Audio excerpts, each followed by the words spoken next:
From Hurricane Park on the campus of Prairieville High School, it's time for high school baseball on the REV Game of the Week. My name is Jeff Porsche, and along with Mike Moeller, we welcome you to 5-5A District Baseball between the East Ascension Spartans and the Prairieville Hurricanes. When we return, we'll talk about today's matchup and more right here on the REV Game of the Week. It all began in 1935, a new era in telecommunications, right here in Southeast Louisiana, born from the ambitions of several local families, with a clear vision and outlook focused on the future, connecting people across 10 parishes, one household at a time, powering an internet superhighway from the bayou to the river, built to deliver the speed and reliability every customer needs. We are REV, 90 years of building connections. BT Chapman and AJ Pickett with Advantage Therapy are honored and excited to team up with Prairieville High School Athletics. At Advantage Therapy, we are dedicated to helping our patients regain the highest possible functional status through one-on-one patient care. Advantage Therapy has spent nearly 2 decades providing both outpatient orthopedic physical therapy and occupational therapy to the people of Ascension and surrounding parishes. From all of us at Advantage Therapy, go Canes! Chris's Specialty Foods has you covered for tailgating this season. We do all the prep work so you can spend time enjoying your family and friends. Steaks, burgers, sausage, chicken, wild game, and many other great pork options. Our central location is now open on Wax Road behind the Walmart. And the new Highland location serves hot lunches and has a meeting space for your work team. New Orleans and Millerville are rocking as well. It's fast, affordable, and delicious. It's Chris's Specialty Foods. Everybody loves Chris's. Getting a quality haircut shouldn't break the bank. That's why at Finish Line Haircuts, we believe everyone deserves top-notch grooming without the hefty price tag. From expert beard trims, shampoo sessions, to relaxing scalp massages, our wide range of services will get you firing on all cylinders. Our pit crew is ready to greet you and your family with warm smiles and great service to ensure your experience is the absolute best. Schedule your appointment today and get $5 off your first haircut. We'll see you at the finish line. Galva's Seafood in Prairieville invites you to dive into a delicious dining experience. Since 2012, Galva's Seafood has been locally owned and operated, which means meals made from scratch using fresh ingredients. Treat yourself to fresh fried seafood, steaks, and exciting seasonal additions to our menu. Stop in for brunch on Sundays. Enjoy a cold beer while satisfying those taste buds. And of course, there's always something for the little ones, so bring the whole family. Visit Galva's Seafood on Highway 42 in Prairieville. We'll see you soon. Dr. Brian Hollis is Ascension Parish's orthodontist. Dr. Hollis has an excellent reputation for bringing state-of-the-art technology and the highest standard of patient care to Ascension. He attended LSU Dental School, and he completed a residency to become a board-certified specialist in orthodontics. An avid supporter in our community, Dr. Hollis is married to Celeste Pyron Hollis, and they have 4 children. Dr. Hollis, Ascension Parish's orthodontist. Grow up smiling with Hollis Orthodontics.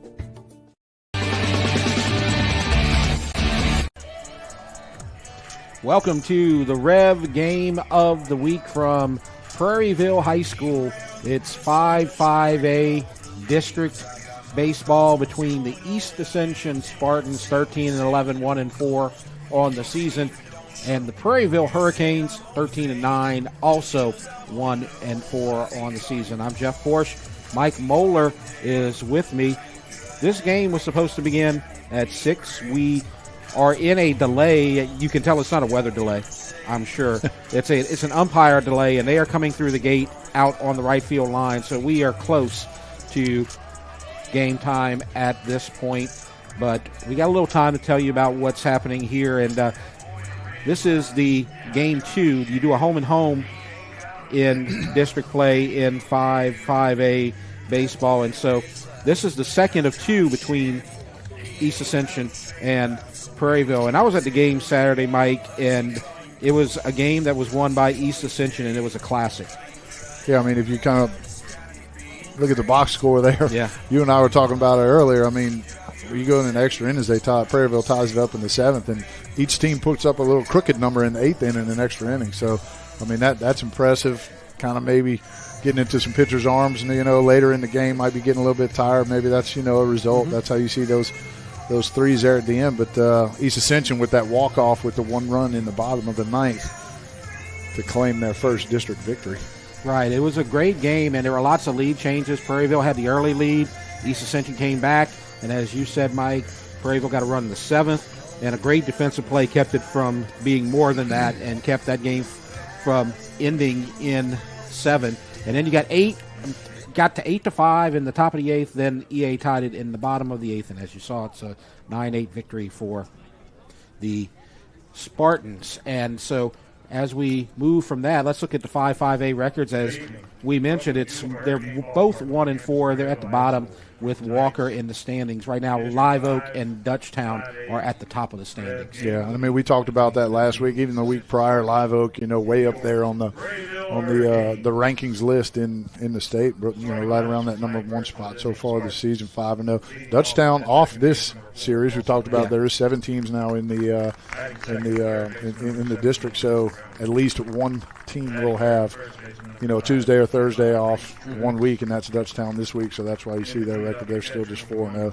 Denver Springs, good club. They're going to be strong again. They're 2-1 in the records, followed up by Santa Maria 1-2, and then Walker, Prairieville, and East Ascension all with 1 win and 4 losses. This is a big game because the winner will stay out of the basement, and these 2 teams, along with Santa Maria, are in that bubble area for playoff positioning. And so that's going to be something that you want to see. Those 3 teams, maybe 2 of them will make the postseason, and there's a chance that 1 or 2 of them may be left out. So this is going to be a big deal for them. And you got a first-year coach over at East Ascension because the former coach is here at Prairieville. Yeah, so you got Coach Grimial. He's in his first year. He's 13-11. We looked at that record a little bit earlier. He graduated from East Ascension in 2011 and was the assistant coach from 15 to 2024. I know I'm getting old and kind of dating myself, but I actually played with Alex's dad, Stacy, back in the day for East Ascension. So, I mean, I can remember when Alex was even born and kind of came through the ranks through Gonzales. So good for him. Got himself a head coaching job, and wish him the best over there at East Ascension. And you saw walking away right there, Cade Cowan, 13-9 this season. He was 97-123 at East Ascension. He won some playoff games. This game, as you see him walking into the dugout, is a big game for him. He wanted that game on Saturday because you always want to beat the team that you used to be the coach at. He came over here in their first year. He voluntarily moved over, and so he wanted to beat his old team. He didn't get to do that on Saturday, but he may get a chance here tonight. We're going to go to the national anthem, and then we'll get to the starting lineups.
So the national anthem, and we are ready for baseball.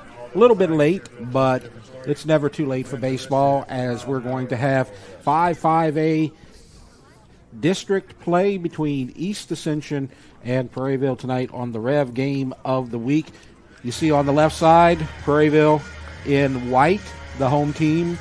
They are headed out to their positions, and East Ascension, the visitors, tonight will bat first wearing their gray jerseys. And so with EA coming up to bat, I'll turn it over to Mike, and he will give you their batting order. Leading off for the Spartans today is the second baseman, Dawson Landry. Hitting second, Hudson Brownie. He'll play third base. Hitting third, the first baseman, Reed Truax. And batting cleanup is the catcher, Court Romero. Hitting fifth, Alex Moran. He's the DH. Hitting sixth, Camden Snowden. He plays right field. Batting seventh, the shortstop, Brendan Cryer. And hitting eighth, the center fielder, Caden Gotro. Batting ninth, the left fielder, Peyton Morrow. And they will be facing the Prairieville defense, which we'll tell you about in a little while. But most importantly, on the mound tonight for the Prairieville Hurricanes, their usual first baseman, number 7, Cade Schramm. Schramm is making his 6th start on the season. He's unbeaten on the season. He is 3-0 with a 2.53 earned run average, and he has thrown, let's see, how many innings has he thrown? 19 innings. So got lost there for a second, and he's given up 7 earned runs. He's walked 12, and he's struck out 17. Yeah, not a bad line right there. You see the 2.53 ERA. That's actually really good. He's pitched 19 innings, given up a hit an inning, and you know a lot of times you like to see that walk to strikeout ratio at 2-1. So not far from that at all. So Cade Schramm will face 1, 2, and 3 in the East Ascension lineup. That's going to be Dawson Landry, Hudson Browning, and Reed Truax. And so you see a good shot right there of Dawson Landry, the second baseman tonight for the Spartans. And the first pitch is a strike. Send a little message. First pitch, breaking ball right there. Yep. Give him something to think about. Pitching backwards. Yeah. Something I've learned from you. 0-1, bouncer foul. And look at that grab there by the nice play. Third base umpire. Maybe that's why they were late. They had to get a little workout in to show off their skills. So now 0-2, leadoff hitter. Pitch from Schramm, outside. 1-2. So Dawson Landry hitting leadoff. He didn't get a hit in the first game. He has 7 RBIs on the season. There's a bouncer to second, and the second baseman slips, but is able to hold on, and the throw is in time for the out. And so with one out here in the top of the first, we'll look at the defensive lineup for Prairieville. Defensively for the Hurricanes today in the outfield from left to right is Hudson Detman, Luke Gisclair, and Ashton Rivera. At third base is Dylan McClure. The shortstop is Colton Morris. Second baseman Jacob Easley, and at first base is Ethan Pugh. Battery today for the Hurricanes. On the mound, Cade Schramm, and behind the dish, Grant Gotro. And here is the first pitch, a ball to Hudson Browning. And that was strange, Mike, because it looked like the second baseman easily tripped, then he was able to get it, and then it was a weak throw because of that, and you get a base hit right there. We'll get back to that later. This might go to the gap. It does not. It's cut off by Gisclair, but Browning is trying for second, and he is safe. Yeah, good hustle play right there by Browning right there. I mean, he comes in, he's leading the Spartans with a .486 average. Pretty much it's going to inflate that after that hit right there. It just slides into second safely with his 11th double on the season. He was happy just getting that bat right there because they pitched around him a lot on Saturday. Anytime somebody was on base or he had an open base, he got the free pass. And that's what you might expect from a .486 hitter. As with one out and a runner on second, Truax comes to the plate. Truax no slouch himself. He's got a homer on the year. He's hitting .294, so he can do some damage as well. And he takes a breaking ball strike down the middle. So Schramm enjoying those breaking balls early. It's 0-1, runner on second 1 out and no score. East Ascension at the plate against Prairieville. Here's the 0-1. Swing and a miss. Another pitch kind of tied Truax up on the inside there. Beautiful day today, as you mentioned. Not a cloud in the sky. If you ski or snowboard or anything, that they call this like a bluebird sky. Yeah. It's beautiful, and there's not a lot of wind at all. Flag is down in center. It's kind of swaying a little bit from left to right, but no wind to really speak of. 0-2 to Truax. Browning at second.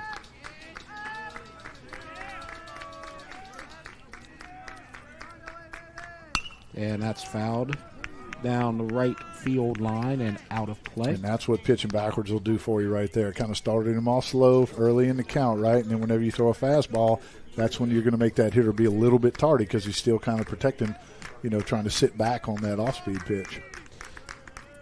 So now with the 0-2 count, we'll see what he does right here. Thought about it.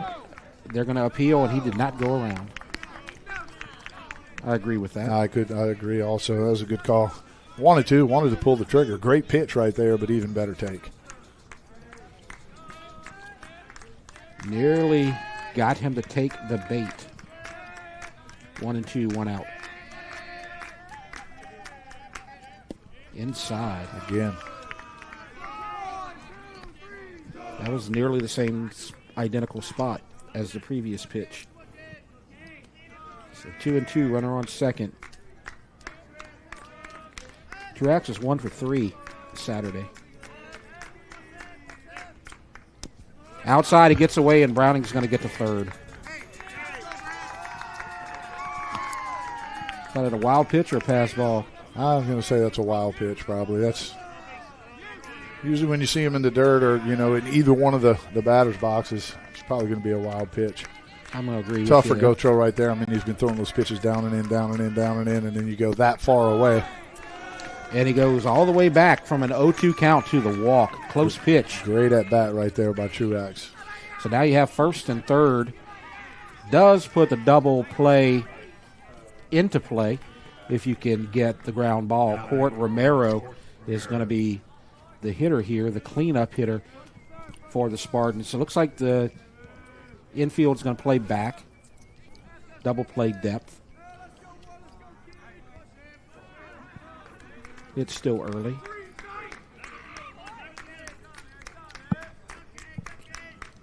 And there's a bouncer up the middle. Second baseman has it, flips to short, throw to first. Double play, 4-6-3. And the run will not score. No runs on one hit. And no errors and one left on base. So we go to the bottom of the first. And no score. Prairieville coming to bat. And we'll give it to Mike, and he will tell us the batting order. Yeah, the batting order today for the Hurricanes. Leading off is going to be the second baseman, Jacob Easley. Hitting second is going to be the center fielder, Luke Gisclair.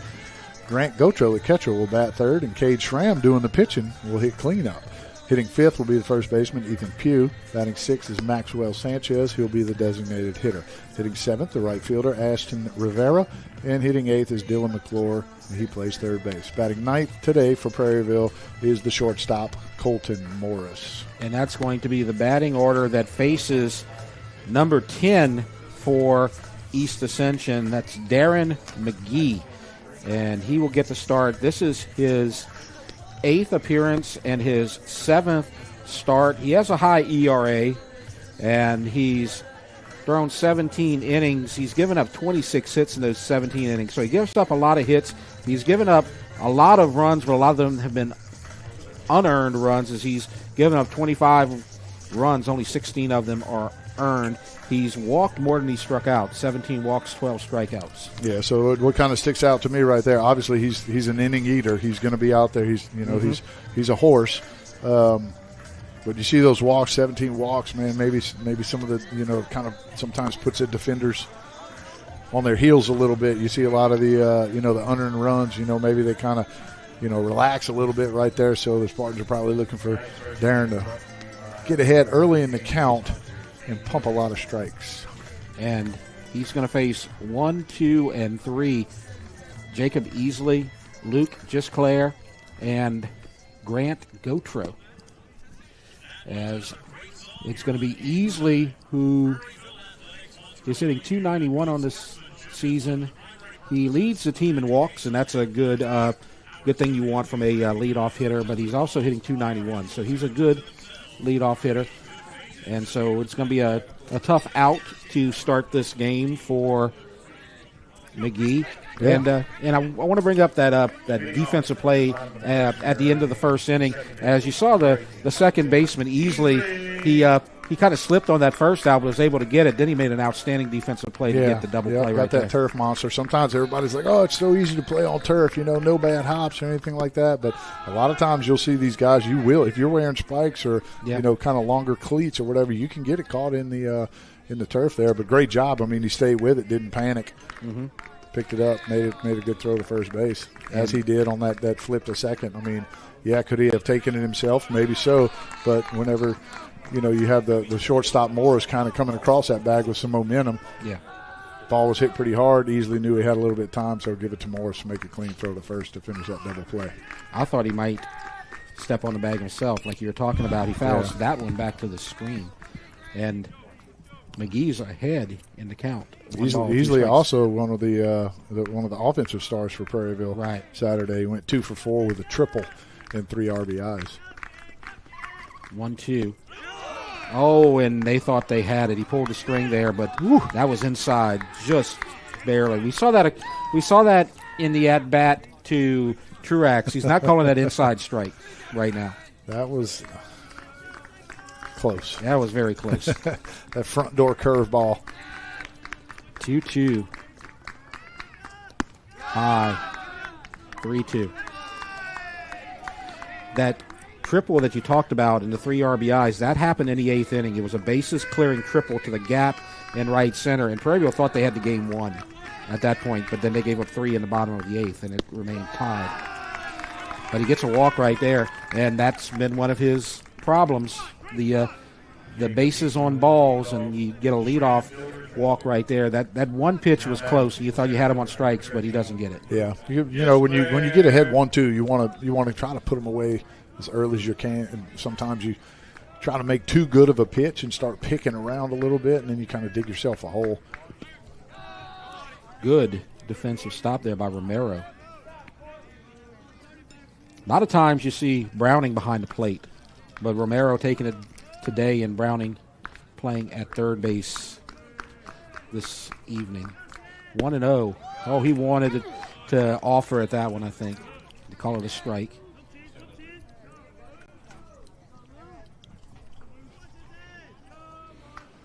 Runner on first. That's Easley. Nobody out. Inside. And count 2-1. Gisclair on the season, hitting .281. He's been hit by 6 pitches. He was 1 for 2 in the opener in this series. Now 3-1. And I think that might be part of their strategy. They're not offering a lot of pitches here. They're waiting for him to throw strikes. Yeah, they're kind of waiting them out. I mean, you're at the top of the lineup too, and that's kind of their job, right? They want to see a lot of pitches, unless you get a couple cookies, right away, and then you might want to ambush something. But good job by Easley and Gisclair, both kind of waiting McGee out. Yeah. And with back-to-back walks, good job there by Browning at third base. He's the leader of this team, and he's going to go try to sell him down a little bit. Yep. And I like that. Sometimes, if you early in the game, obviously you're trying to kind of establish your rhythm and make sure my mechanics are sound and stuff like that. A lot of times you get that first out or throw those first couple strikes, you settle right in. If I was McGee right here, I'd be kind of like, all right, let's stay positive. I want to be controlling this situation. I'm going to throw a strike, but I want you to hit this ball to the shortstop, or I want you to hit this ball to third base. That helps you kind of get that ball back in the zone, but you're still dictating the situation, so you're not on the defense. Now Grant Gautreau comes to the plate. First and second, nobody out. The first baseman is playing in the grass. And time is called. So a little slowed down here on both sides. And now Gautreau is ready. There's a strike. Yeah, good pitch right there. Beautiful. Gautreau coming in, leading the team in a couple of the offensive categories. Yep. 72 at-bats. He's hitting .361. He's one of the leaders of this team. 21 RBIs on the season. And that's a hot shot. Foul. The count now. Yeah, good job right there by Gautreau. That's all you can do with that pitch. Loud. To me as a pitcher, that's a loud strike, right? That's an absolute perfect spot that McGee threw that pitch in right there. That's pretty much the only thing you can do with it. If you keep it fair, you're probably going to try to pull your hands in and end up jamming yourself and hit a little weak ground ball somewhere. 0-2. Breaking ball doesn't break. Outside, 1-2. Had a little pitch to waste right there. Easley's at second, just clears at first. Nobody's out. No score. 1-2. And that's foul tip off of the chest protector. Count remains 1-2. Good location right there by McGee. Fastball away. You see Grant Gautreau. That was a good job by him, too. Kind of like an emergency hack. Knew it was a strike. Had to stay alive. Let me just try to foul this off and live to see another pitch. He was 2 for 5 Saturday. Oh, that breaking ball was a beauty. And there's a strikeout. And with one out, we're going to look at the defensive starters for East Ascension. Yeah, defensive lead for the Spartans today in the outfield from left to right. We have Peyton Morrow, Caden Gautreau, and Camden Snowden. On the infield third base, Hudson Browning. Shortstop, Brendan Cryer. Second base is Dawson Landry. And at first base is Reed Truax. Battery today for East Ascension. On pitching is Darren McGee. And doing the catching is Court Romero. And here's the first pitch to his counterpart on the mound, Cade Schramm. And it's a ball. Schramm, the usual first baseman, has a runner in scoring position, 2 on, 1 out. And there's a bouncer. The first baseman's going to step on the bag, throw back to third, and Easley is back safely. The runners were going on the pitch, so you only had one play right there. So it's first base unassisted with 2 outs, and the runners advance to second and third. Yeah, kind of like what Truax did right there. Didn't even think about it, a pump fake. He knew Easley would be rounding that bag, trying to put some pressure on him at home, so he threw behind him, but Easley checked up exactly like he was supposed to, not round that bag too far, and was able to get back. Ethan Hughes at the plate takes a ball. Now, he is moved down from the 2 spot to the 5 spot. He and Just Claire traded spots in the lineup. And he's there leading hitter batting average-wise. 1-0, now 2-0.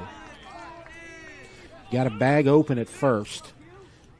Pugh, 389. He leads in hits, he leads in singles, and he leads in triples.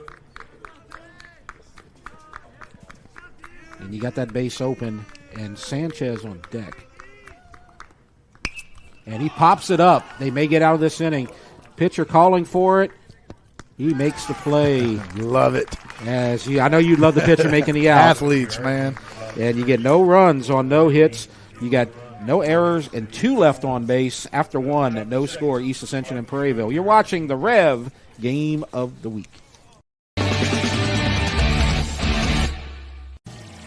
BT Chapman and AJ Pickett with Advantage Therapy are honored and excited to team up with Prairieville High School Athletics. At Advantage Therapy, we are dedicated to helping our patients regain the highest possible functional status through one-on-one patient care. Advantage Therapy has spent nearly 2 decades providing both outpatient orthopedic physical therapy and occupational therapy to the people of Ascension and surrounding parishes. From all of us at Advantage Therapy, go Canes! Getting a quality haircut shouldn't break the bank. That's why at Finish Line Haircuts, we believe everyone deserves top-notch grooming without the hefty price tag. From expert beard trims, shampoo sessions, to relaxing scalp massages, our wide range of services will get you firing on all cylinders. Our pit crew is ready to greet you and your family with warm smiles and great service to ensure your experience is the absolute best. Schedule your appointment today and get $5 off your first haircut. We'll see you at the finish line.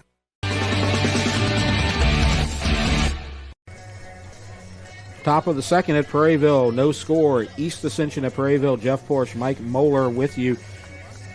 As you see, Schramm on the mound for the Hurricanes facing 5, 6, 7. Alex Moran, Camden Snowden, and Brennan Cryer.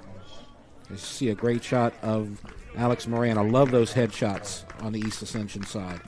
And the first pitch fouled away. Both pitchers, Mike, had some trouble, and but runners left stranded on third, on both sides. So good job getting out of those jams. Yeah, as pitchers, we don't like to use the word trouble. We just usually use traffic. Okay, right? Trouble's negative. Yeah. So no, we just use traffic. Yeah, a little bit of traffic, but like I said, first inning, a lot of the, your Hall of Fame pitchers, you see the worst inning they had was their first inning. And there's a deep shot to center, but plenty of room in this ballpark. Luke Gisclair makes the catch. So Moran barreled that ball. I thought that ball was going to jump a little bit further than that. I thought maybe that potentially had warning track length, although there is no warning track at this field. Not yet. Yeah, but he flies out harmlessly to center on a shot that looked a lot better than it ended up. Yeah. The outfield does look great, though. I mean, that's the only grass part of the field, right? And I mean, you gotta think this field wasn't put in too terribly long ago. You see a little bit of dirt out there, but grass looking tight, nice out there. And two quick balls to Camden Snowden. Camden Snowden was the starting pitcher Saturday. He got a no decision. He's playing right field today, and there's a bouncer foul. And coach got that. Was he a defensive guy? Pitcher. Well, defense. Yeah. Well, there we go. Yeah, athlete. He was an athlete. Yeah. 2-1. 3-1. So Snowden ahead in the count. He was 0 for 2. And there's a bouncer to second, and the throw to first. Easley to Pugh for the out. Easley's been busy today, Mike. He's had 3 opportunities, and he's gotten all 3 of them. Yeah, he's been busy out there. Keep you on your toes, though. Like I said, you got Schramm throwing strikes. Everybody's, kind of on their toes, ready for that ball. He's gotten 3 of them to that right side already. So now with 2 outs, Schramm trying to get a quick inning here. And there's a bouncer to second. You might get a quick inning, and Easley to Pugh for the third out. So 1, 2, 3, 3 up, 3 down. No runs, no hits, no errors, nobody left. We go to the bottom of the second. No score between the Spartans and the Hurricanes. And we're going to keep it here and talk about the power rankings in 5-5A. We'll look at how they stand. And you see number 1 right there, Live Oak. That's no surprise. Yeah, Live Oak's pretty strong so far. I mean, we mentioned that a little bit earlier, but the game we're seeing now, East Ascension 24 and Prairieville 27, you mentioned that it was, this is an important game. You want to try to pick up as many wins as you can. Obviously, a strong district, so a lot of power points with every win in this district. If Prairieville can pick up a win here, I'm sure you'd see them jump a couple spots there too. But you see Denham Springs coming in at number 7, Dutchtown at 11, Walker at number 12, which Prairieville beat Walker last week, and Santa Maria coming in at number 23. Now 24 is the magic number because you have 8 open spots. The top 8 seeds get buys. So you only get 24. There's 28 in basketball and football, but not in baseball. So East Ascension's on the cutoff line and Prairieville is below it. So we were talking about you got 4 teams that are solidly in. Then those last 3 spots, maybe 2 of them will get in. 1 maybe, depending on what happens. But you're playing a tough district, so you're not going to lose a lot of power points from here on out, even if you lose. Right. But if you can sneak a win or 2 against maybe a Walker or a Denham Springs or a Dutchtown. East Ascension could do that. Then you could really shoot up the rankings pretty quickly. So nothing is determined yet. Yeah, one big win can launch you into that spot to where you can solidify a playoff bid. Absolutely. So it's 6, 7, and 8 to face Darren McGee, Maxwell Sanchez, Ashton Rivera, and Dylan McClure. Sanchez is the DH. And the first pitch is a ball. Sanchez is a pitcher primarily, and he's been a bad luck pitcher, I guess you could say, because he was a starter in both of the extra inning games, and he pitched well enough to get a victory in both of those, but came out with no decisions on both of them. Yeah, lights out. I mean, he's got a .80 ERA on the season. I mean, that kind of speaks volumes on how he's been throwing the ball. He's a solid bat as well, as he misses there. 1-1. Yeah, last Rev game we did against Dutchtown here, he played center field. Exactly. They put him in the DH spot. They moved around some outfielders and some infielders for defensive purposes. And there's a shot to second, right to the second baseman. Throw from Landry to Truax is an out. So 4-3 for the first out. And I guess that kind of did the pitcher get a hand on it there? No, I don't think he did, but I'm just kind of chuckling to myself because I've been involved in millions of those right there. That's the ones where you think it's a laser off the bat, but it's actually a changeup, and you try to kind of reach for it 3 or 4 times, but it never gets to you, and then all of a sudden it's by you. You see that ball. I mean, it ended up being a 3 or 4 hopper to Landry at second base. I thought that the contact was much better as well, and then it just kind of died out there once it got past the pitcher. That's why I was wondering. Ashton Rivera at the plate. He's the right fielder for the Hurricanes. Swing and a miss. 0-2. Tell you what, McGee has looked a lot better after walking those first 2 batters. You got Browning came in and had a talk with him, and since then he has settled down very nicely. Yeah, pumping strikes, working ahead, getting the last couple outs he's gotten have been quick earlier in the count. Trying to stay efficient. 0-2. Thought about it. Oh, he better go to first. Better run to first. They called the first base umpire, said it was a strike. Rivera looked like he was going to walk to the dugout. The ball got away from the catcher. If he would have been on his horse right when that ball got away from the catcher, he would have made it to first easily. Yeah, good job by Romero right there. You play the play, you complete the play, and that's what he did. Ball got away. You don't wait to see if the umpire called it a strike or a ball. You play the ball as it is. He hustled over there, picked it up, made a good strong throw for that second out. I don't know if I agree that he went around, but that doesn't matter. There's a bouncer to shortstop. And Cryer over to Truax, 6-3, and we have a quick second inning, Mike. That was super fast. No runs on no hits, no errors, 3 up, 3 down on both sides. We go to the third, no score. You're watching the Rev Game of the Week. Top of the third, Hurricane 0, Spartans. Galva's Seafood in Prairieville invites you to dive into a delicious dining experience. Since 2012, Galva's Seafood has been locally owned and operated, which means meals made from scratch using fresh ingredients. Treat yourself to fresh fried seafood, steaks, and exciting seasonal additions to our menu. Stop in for brunch on Sundays. Enjoy a cold beer while satisfying those taste buds. And of course, there's always something for the little ones, so bring the whole family. Visit Galva's Seafood on Highway 42 in Prairieville. We'll see you soon. Prairieville High School would like to thank the following Cat 5 sponsors for their support of our inaugural season of athletic competition. Relief Windows, Galvez Seafood, Superior Office Supplies, Mike Anderson's, Miller Safety Consulting, Hollis Orthodontics.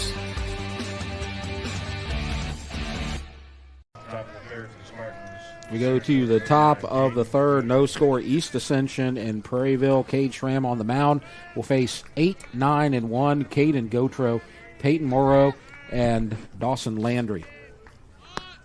And Gautreaux looked like he was going to offer, pulls back, takes a ball.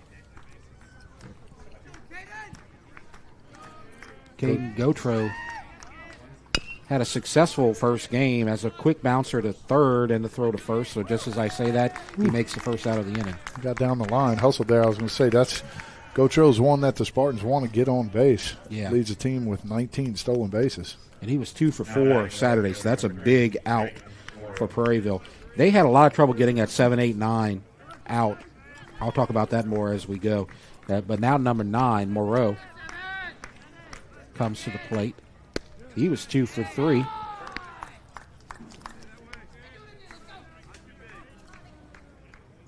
And he takes a strike. 0-1. Inside. The 7, 8, 9, Mike, in the game Saturday, they were 4 for 10 with 5 walks and 5 runs scored. That's, if you can get that production from 7, 8, 9, you're going to win a ball game or two. That's, yeah. You get that train rolling, it's tough to stop. Yep. They had more success with the middle of the lineup than they did with the bottom of the lineup, that's for sure. At least Prairieville did. Bouncer to short, and a quick throw in time. Morris to Pugh for the out, 6-3. And this game is moving kind of quickly with the ground balls so far. Has a good job by Morris. Throws a little low, but in plenty of time. Yeah, you got to get rid of that ball. He did exactly what he's supposed to do. I mean, Morrow can get down the line as well. Yep. Kind of a slower roller. You know, you got to charge and get rid of it. See, he didn't even take time to try to set his feet. That's a keep going through the momentum kind of throw right there. You got to get to the second part of the lineup here. Second go-round for the top of the order, Dawson Landry. Fouls it away. He grounded to second to start this game. So far, you have 1 hit on the day. That was Browning's double in the top of the first. And there's a bouncer off the pitcher to short. And it is on the base. He is on the base, so it's a 1-6-3 out, and a good job right there. Give the credit to Ethan Pugh with the stretch right there, Mike. Yeah, good job. And, I mean, good job by Morris also. Concentration. Pitcher Schramm redirected that ball. As you see, keeps his eye on it, kind of has to shift his weight. Got to make a throw off balance. Good job by Pugh at first base. So 1-2-3 again. No runs, no hits, no errors. Go to the bottom of the third. No score. East Ascension at Prairieville. And as we get to the middle of the inning, let's look at East Ascension's, or actually not East Ascension, let's look at the 5-5A baseball this week. 5-5A district this week. You're seeing our game here, EA at Prairieville. Denham Springs is at Live Oak, and Santa Maula is at Walker. Thursday, Denham Springs will travel to Dutchtown. Prairieville will be at Live Oak, and Santa Maula will play at East Ascension. And to finish up the week on Saturday, Dutchtown will travel to Denham, Live Oak to Prairieville, and East Ascension to Santa Maula. So tonight, Dutchtown will not be playing their district game. They have that series off, and we did see a couple of Dutchtown people out here at the game, just kind of scouting things out. Thursday, Saturday, that series looks like Walker has the open spot. And so that's where it stands this week in 5-5A baseball. Now we're going to get to the bottom of the third, and it's going to be 9-1-2. Colton Morris, Jacob Easley, and Luke Gisclair for the Hurricanes. So we talked about it a little bit. 6 straight outs for Darren McGee. Has not given up a hit after those first 2 walks.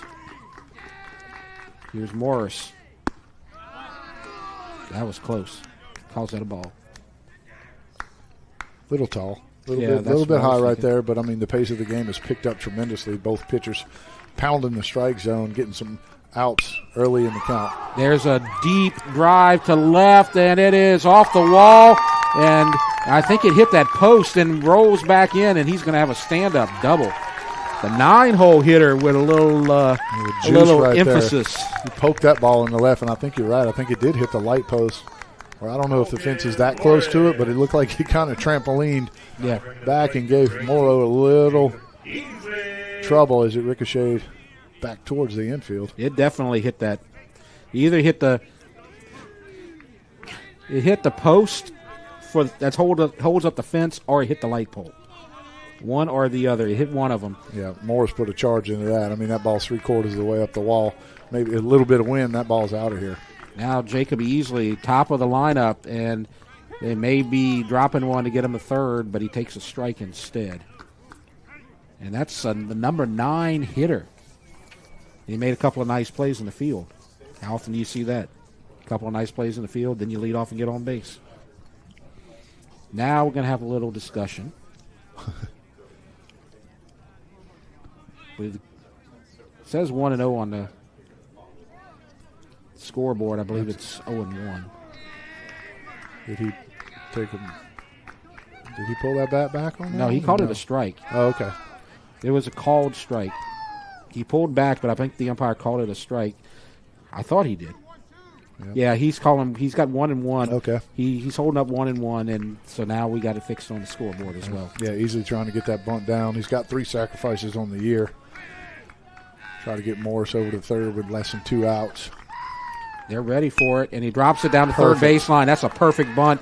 Quick throw by Browning. Bounce, and there he is out. Good job by Browning, and good job of using the turf right there. Yeah, I was just about to say that. That's exactly. Look, you know you have to get rid of it. You can't put leather on that ball. You have to barehand it and get rid of it. Just get it in the vicinity of first base. Mm-hmm. You're going to get a true hop and give Reed Truax a chance to pick that like he did. Excellent bunt by Easley right there. You saw first baseman Reed Truax actually wasn't catching that at first base. That would have been Dawson Landry's sire.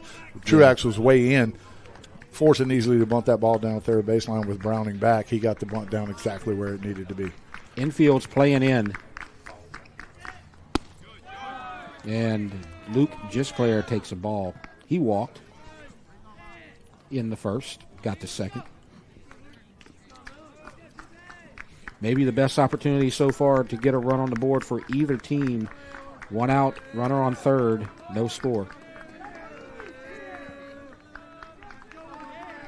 Gisclair, brand new to that 2 spot. He's been in the 5 spot. Like we said, Pugh and Gisclair kind of flip-flopped in the batting order. Gisclair has been in right field. He DHs a little bit, I believe. So, he's in center tonight. I see the infield in here. Typically in the third inning, you don't really see that. But, I mean, historically, if there is history, there was only one other game played. You know the game's going to be tight. Yep. So all runs matter. Yep. Coach Grimion trying to cut this run down at home plate if he can. And he's kind of expecting perhaps a low-scoring game here tonight. We haven't talked about Prairieville's pitching, but it's statistically very good. And they tried to do maybe the safety squeeze right there. He offered at that one for sure. It's 2-2. Now that's the old safety squeeze. Wait till that ball's down before you break right there, because you saw Morris he didn't break super early as on just a regular squeeze. And what a clutch strikeout that is. Good job right there. McGee's been pounding that zone inside, just tying these Hurricane hitters up with that fastball. That's a great location right there. You know that Gisclair is trying to get that ball elevated somewhere into the outfield and give the runner at third a chance to tag up and score that first run, and McGee just runs it inside, just ties him up right there. Now Gautreau, and there's a drive to right field. Right fielder can't get it, and we have the first run of the game, and Snowden is a little gimpy as he throws it in, and it's going to be a triple and an RBI for Grant Gautreau, and Prairieville takes the lead 1-0 on a triple. That was a close call right there in right field, but then let's look at what happens to Snowden after he gets it. Yeah, he runs right into the pole. Shoulder right into the pole, right shoulder. Yep, just over the tip of his glove. Ran a perfect route. Looked like the ball was going to go right in his glove. Just out of reach. And the catcher, he might need a little oxygen after running out that triple right there. That's his second triple on the year, so can't say like he's not used to it, right? Yep. But, I mean, Grant Gotro's hitting, like I said earlier, I mean, he's hitting 361 before that at bat. Yep. Looks like we got a courtesy runner for Gotro now at third base. They also. better have a courtesy runner for him, most definitely. So he gets his 22nd RBI in the game, or of the season, first of this game. That would be impressive. Yes, exactly. And you're talking about the infield being in. When you play Prairieville, I know that you had the 9-8 game as Schramm comes to the plate, takes a ball. But generally speaking, runs are at a premium in Prairieville baseball games. It's more likely you're going to get a 2-1, 3-2, 4-2 kind of result than you are to get a 9-8 game. And you can just look at the pitchers' ERAs and you can tell. Yeah, I'm trying to look at the number. I can't get the number at the courtesy runner. Is that 11 maybe? Maybe. Let me see. Let's see if we can. No, that's not 11 because that would be Maxwell Sanchez. Okay, not him. 17. All right, so that's Liam Watkins. Okay. 3-0.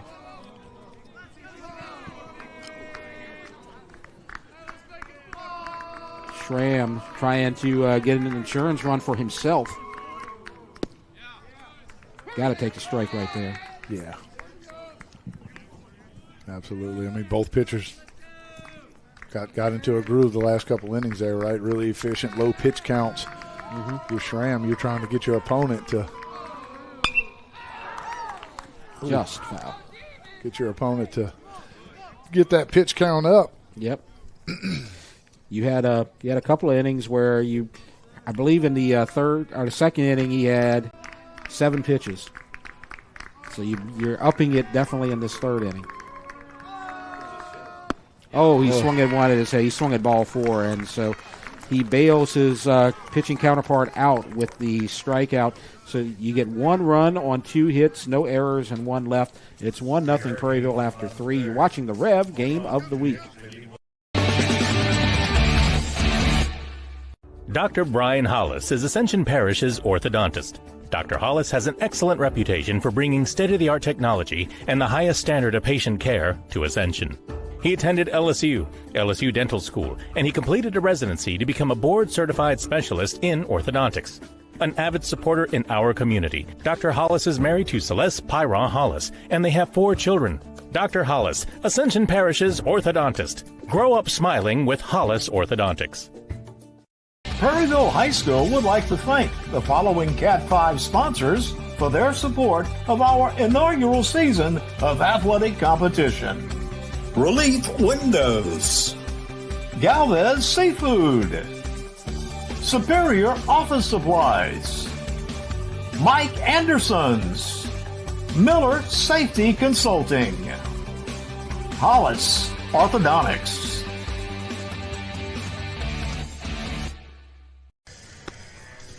We go to the top of the 4th at Prairieville. Prairieville got a run in the 3rd. They now lead 1-0. Schramm on the mound will face 2, 3, and 4. Hudson Browning, Reed Truax, Court Romero.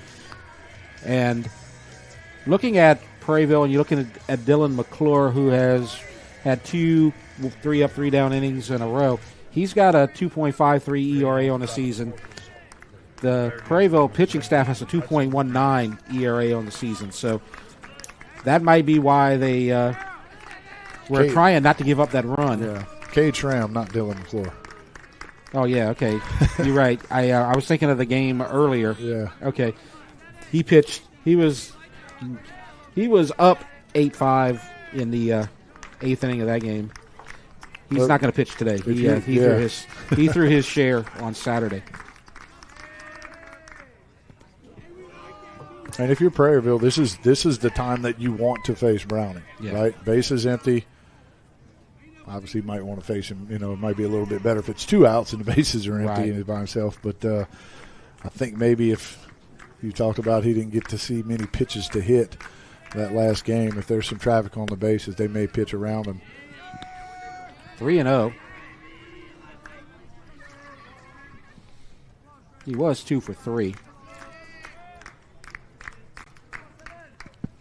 And a 4-pitch walk. And if he's going to get on base, that's what you want, like you said. It's a good spot for him to hit, and you nailed that. And now Reed Truax is at the plate. So Browning has a double and a walk. So he has reached base twice. Truax walked, and he was erased on the double play. So before that, Schramm had 2 back-to-back 3-up, 3-down innings, and in the first he had the double play to get out of that inning. So he had been cruising along as that gets through the legs of Gautreaux, and now the tying run is in scoring position. Yeah, that's a fastball right there through the 5-hole. It just kind of skipped and stayed down. Yep. Typically you'll see a little elevation after it hits that turf, but I think that ball just kind of hugged the ground. So this is the second time that Browning has reached second. He actually got to third in the first.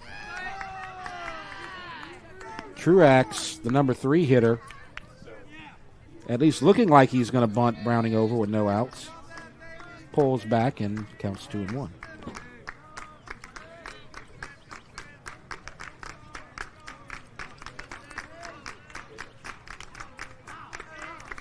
And he pulls back and takes it 3-1. Not real sure what that pitch was. That looked good from here. Yeah, it may have been a little low. Saw that one live. I could have taken a peek at the monitor here and get a better look. Romero's on deck, 3-1. And now it's Schramm that can't find the plate. And first and second, nobody out. Now Romero cleanup as Coach Cowan is going to go to the mound and kind of give Schramm a little bit of encouragement. Now you got Romero. He hit in a double play to end the inning in the first. Now you got first and second, nobody out.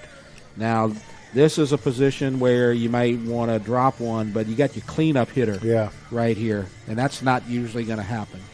And it looks like we're going to have a little pitching change. So he's going to have an early hook tonight as Colton Morris is going to come in. And so we're going to have some changes here as I believe what's going to happen is Morris is going to move to the mound, and then you're going to have Schramm move to first, and then most likely Pugh is going to be in left field. And I think that's exactly what happened. If I were a betting man, that's what I would say, and then we'd have a new shortstop as well. So Easley goes to short. Yeah, Ethan Pugh, number 2, went to left. So Pugh's in left. Schramm is at first. Morris is on the mound. Easley is at short. And who's at second? Who did we went to second? See if we can get a number here. What's 4? On second? 9. What's on 9. Second? No, I don't know who's on third. Number 9, that is Brennan Buckner.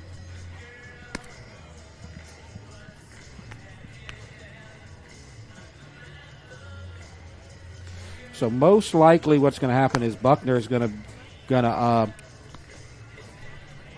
just be a defensive player, as he's going to replace Detman. And Detman. So let me make sure I got this right. So we got Pugh moved to left field. Easley went to shortstop. Buckner to second base. Schramm to first base, and Morris to the mound, right? I hope so. Okay. That's what I'm going with. So Romero, 2 on. Nobody out.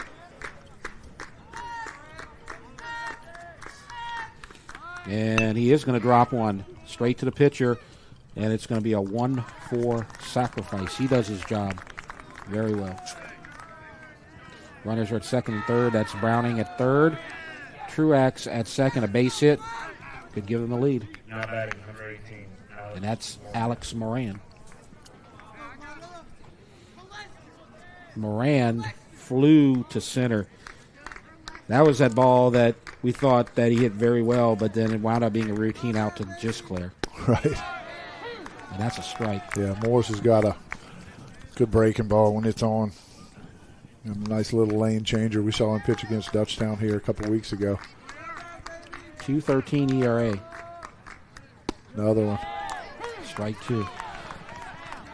Most of the Prairieville pitching staff has an ERA of 2 or lower, or in the 2s or lower. McClure's the only one at 3.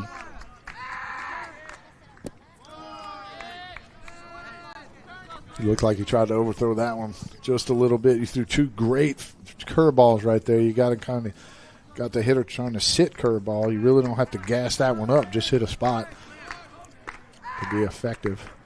There it is. And there's the strikeout. So that's a great sequence right there. I mean, you show him 2 nasty curveballs. He finally gets a look at him. He knows you can throw it for a strike, so he's protecting against him. Probably looking for it again right there with 2 strikes, and you just pipe that fastball in right there and kind of locks Moran up. Camden Snowden at the plate. 2 outs, second and third. Swing and a miss. Snowden grounded out to second. He was the right fielder who hit the wall and came up a little slow, but looks like he's okay now. 0-1. 0-2. Morris is dealing. He's feeling it. Coming in with a purpose right here. Filling that strike zone up. 0-2, 2 outs. Bouncer to second. Buckner's got the ball, throws to first. Buckner to Schramm, 4-3. And Prairieville gets out of a little bit of traffic. Nice job right there. Absolutely. Morris comes in, gets out of that second and third. I mean, he's essentially just trying to get a ball to the outfield again. Runner at third base, less than 2 outs. Yep, no runs. A little short. No runs, no hits, no errors. 2 left, and it's 1-0 Prairieville as we move to East Ascension.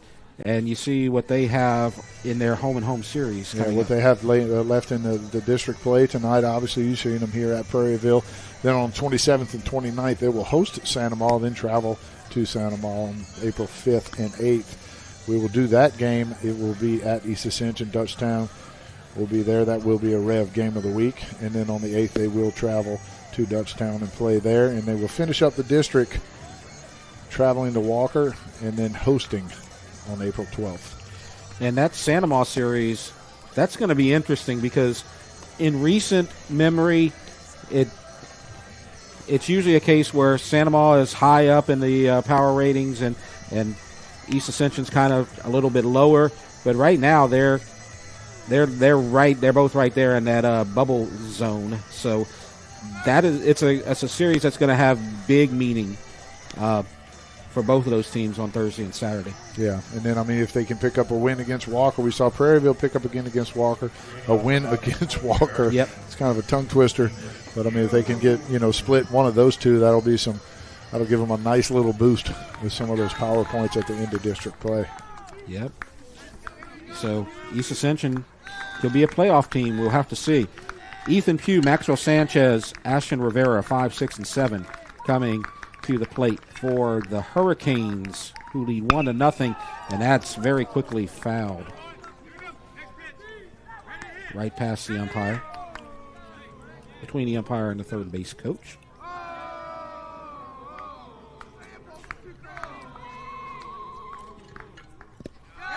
Thought about it. It's in the dirt. 1-1. Pugh popped up to the pitcher, probably your favorite out of the game so far.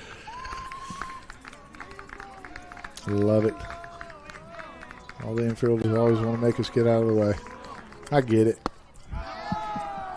But it's nice to see a pitcher make a play every now and then. I think he wanted that inning to end with him because he had the 2 walks and then he got 3 in a row and he wanted to get that third out himself. And there's a liner to left, and coming in and making the play is Peyton Moreau. So fly out to left field for the first out. Good play by Moreau. Excellent play by Moreau right there. You see that ball? That's a hot shot off the bat of Pugh. Great jump, great angle. by Morrow right there. Makes it look kind of easy. That ball looked like it had a really good chance to fall in there. I agree. Good play by Morrow. Now it's Maxwell Sanchez. He grounded to second. Swing and a miss. 1-0. Prairieville got the run in the third on a triple by Gautreau. That's low. 1-1. 1 run on 2 hits. Neither team with an error. East Ascension no runs on 1 hit. That was a double by Browning in the first. And we didn't talk about it after the inning ended, but that was a great job by Morris getting out of the 2 on, no outs jam and now not giving up any runs as that one has popped up out of play. That's kind of game-saving relief that you need. Yep, it sure is. You want to make sure you come back out there with the same intensity. These two teams, and you can tell by the game on Saturday if you were out there or you saw the box score, and you see it out here. These two teams are so close, talent-wise, competitively, and you see a walk. Walk for your Hurricanes. Got to bring to the plate. Number 16, Ashton Rivera. And now Ashton Rivera, he struck out. He had that appeal to first, strikeout, and the ball got away from the catcher, but he didn't run to first because he thought that it was a ball. As Sanchez is back safely on first. So Rivera looking for a little revenge. Oh, that's a strike. Good spot again. McGee just, man, he loves that inside. I love to see that. A lot of times in high school games, you don't see pitchers pitch inside. You'll see them throw inside, which is meaning they kind of wild in there. They really can't throw strikes in there or control it. Mm-hmm. McGee has been filling up that inside part of the plate. 0-1. 1-1. We've seen Prairieville twice. This is our first time seeing East Ascension. We've seen Sanama, and from what I see, all three of these teams, it's no accident that they're very close. As the runner is going and the throw is behind him in the center field, he's not going to get any further than that, though. No, good job by Gautreau backing that up. Throw a little off the mark right there. Tough for Landry. Got his momentum going to second base right there. Tough to make that cut back to even try to make a play on that ball. Stolen base number 4 for Maxwell Sanchez. So now runner in scoring position with 1 out. Rivera could pick him up right here. Ooh, good breaking ball. Yep. Fishing right there. And struck him out. Took a lot off that one. Now Dylan McClure comes up. He grounded to short. So back to just to kind of finish my point, it's interesting to see Prairieville, East Ascension, and Sanama. Those games are going to be so important this season. And we're going to be giving you several of those games, as you see this one right here. I think there's a strong possibility that 2 of them will get in and 1 will be left out. I don't think all 3 get in, but maybe. You never know. I mean, for us, we want everybody in the district to get in, right? Absolutely. Especially our Ascension Parish teams. Absolutely. It's just kind of a shame it's going to come down to them kind of beating up on each other right at the end, right. And one may put the other one out. Strike. That was a big win on Saturday for East Ascension, because if they drop to 0-5 and lose some more power points, that could have been trouble. And this would have had to be probably more of a must-win.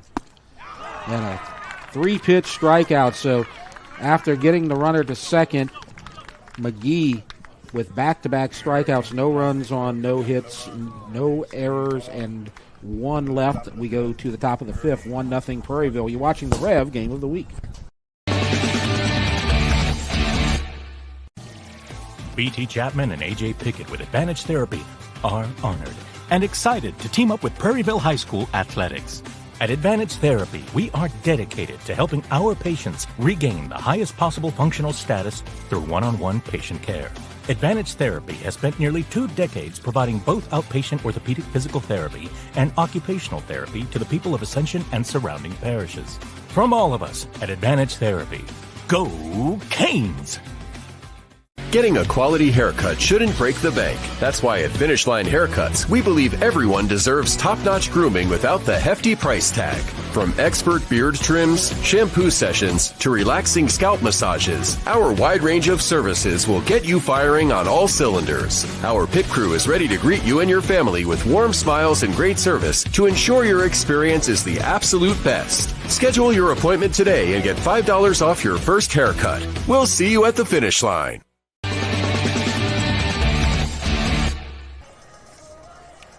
Welcome back to the Rev Game of the Week. Prairieville 1, East Ascension nothing as we go to the top of the 5th. Jeff Porsche, Mike Moeller with you. Colton Morris coming in for his second inning of relief will face 7, 8, and 9. That's Brennan Cryer, Caden Gautreau, Peyton Moreau. And so it is this. You might be excited. You see the 7, 8, and 9 coming up, but this is the part of the order that destroyed Prairieville in the first game. Yeah, I just wanted to touch again on the job that Morris did coming in last innings. This is his 7th game pitched. He's primarily come out of the bullpen. He's got 3 games started, but for me, the hardest thing as a relief pitcher is when you come in with runners on base in a good situation. And you see that right there. He's keeping that momentum as the bouncer to McClure, 5-3. Yeah, whenever when you come in and you just take another look at it, early in the count, still throwing strikes. Nice play by McClure there. But it's so hard. You come in with the intensity. It's a 1-0 game, so you have a little adrenaline, right? Yeah. And you get out of the inning. The thing that you cannot do is exhale. Like, let your guard down. You have to try to keep that intensity up. Right. It's so easy to be like, "Ooh, yeah, I got out of that jam. I'm going to go out there next inning. No one's going to be on base," and you kind of lose your concentration. And before you know it, you have 2 or 3 base runners, and you're battling again. 1-1. And Prairieville knows that this is a game they can win. This is not must win, as it's a strike 2. But you also have to look ahead and realize that your next 2 are going to be against Live Oak. So you may not see another win until Tuesday if you don't get one right here. Bouncer to short, and a spin and a throw for the out. A little nice job there by Easley. Yeah, the ball took him all the way to second base right there, glove hand side. Makes a little pirouette and the perfect throw to first base. So 2 outs very quickly, and so that's 5 in a row. The ball's going to find easily, right? Yep. I think he had 48 ground balls in the first 2 innings at second base, and then now he's seeing them at shortstop as well. All right. And now 2 outs, and you see the number 9 hitter, Moreau. So Peyton Moreau will take ball high, 1-1. Grounded to short, who is now the pitcher, and he is hit. He got on base a lot Saturday, and he finds ways to get on base. He's a small guy. He's got a small strike zone. It's tough to pitch to those guys. Yeah, but I got to pull for the short guy. Right. Hey, if you're a Spartan right now, you need base runners. Yep. Right? You kind of down to last 6, 7 outs or what have you. Try to get any kind of traffic on the bases. If you can get Landry on base here, then you have Browning up. Then, really have no place to put him, and you have to pitch to him, and that's where EA likes to try to do some damage. Big batter right here as there's a liner to center going away from the center fielder. That's a base hit, and the runner gets to third, and he's going to stay there. As now ducks on the pond for Hudson Browning, like you said. Nice job of hit and run right there. Landry doing Some bat work there. Got that pitch up and out over the zone as Morrow was in motion. Easily gets to third base. Good job by Gisclair getting that ball into second base, trying to keep that double play. I was wondering if they were going to send him home. Which wouldn't matter because there's 2 outs. Why did I even say that, right? That's okay. Yeah. I was wondering, though. I was wondering if they were going to send him home because they play aggressive for sure. Coach Grimion likes to get that extra base. We saw that in the Saturday game as well. First and third inside. Yeah, you got to think Grimion watched Coach Cowan for 7 years or what have you over there too. I mean, Cowan was the master at picking up that win that you didn't think they were going to win. He's going to do the little things right. He's going to make some kind of play that's going to affect the game in a big way. Oh, no, that's an error by the catcher, and that's going to tie the game. May even get an extra run in. They're going to send him home, and the error is going to cost them 2 runs, and East Ascension takes the lead on an error by the catcher. Just like that, I tell you, a hit batter with 2 outs. Get some base runners for the Spartans. You never know what can happen. So that turns out to be a 3-base error on the throw to third base. Bouncer to the third baseman, and the third out, 5-3, McClure to Schramm.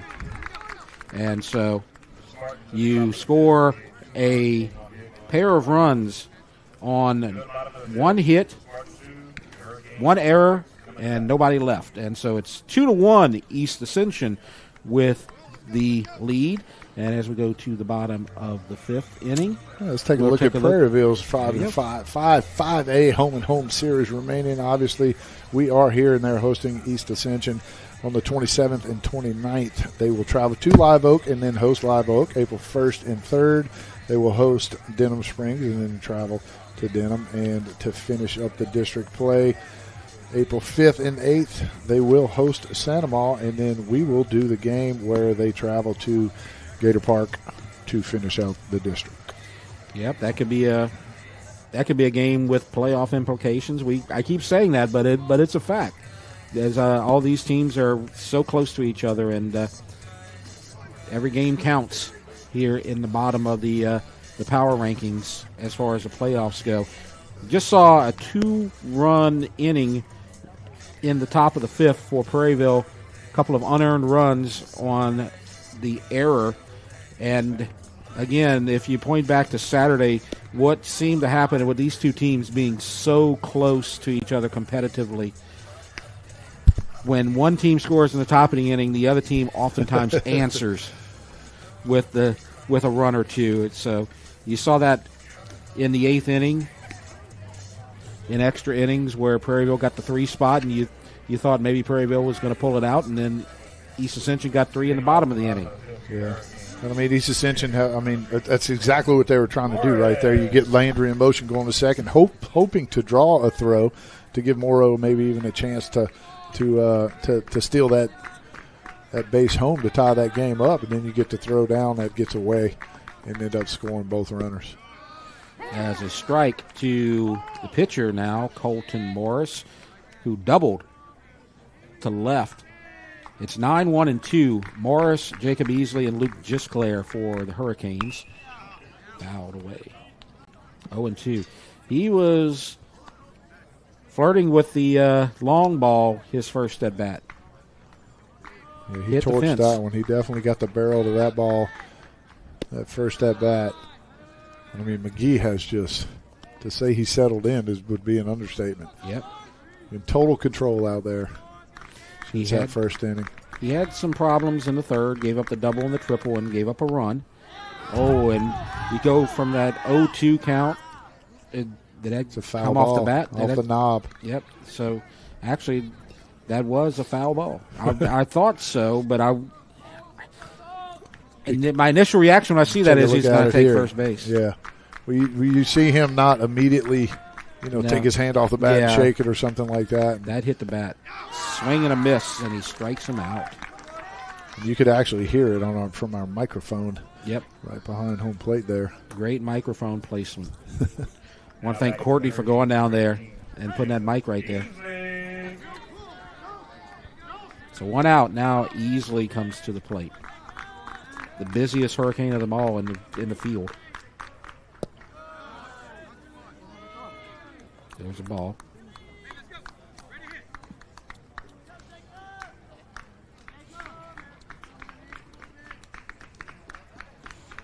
One and 0.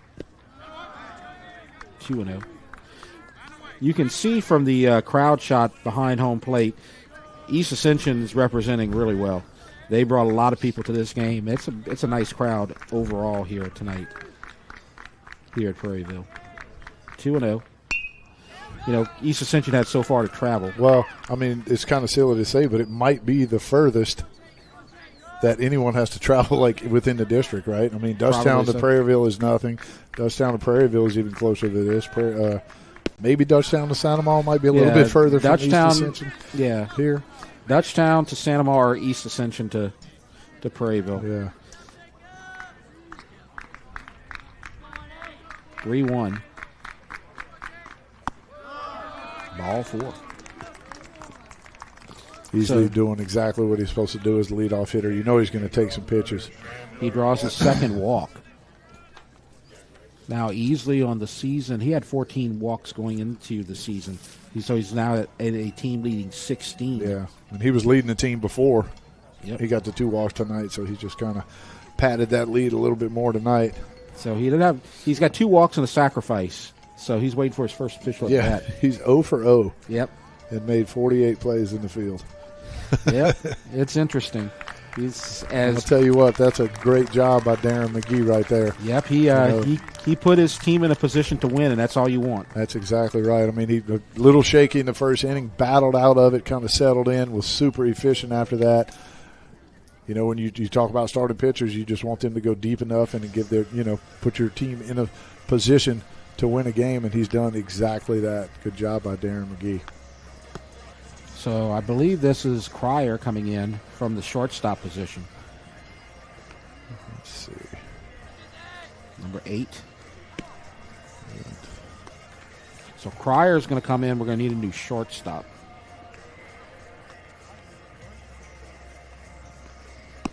And you were remarking a lot about Cryer with his statistics. Yeah. I mean, you got 20 innings pitched. He has an ERA of .35. I mean, that is, to say stingy would be an understatement also, right? Mm-hmm. I mean, and then what kind of stands out, he's 0-2.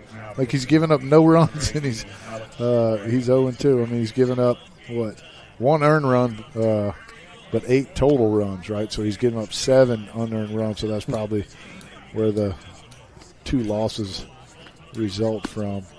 Got 13 punch-outs and 10 walks.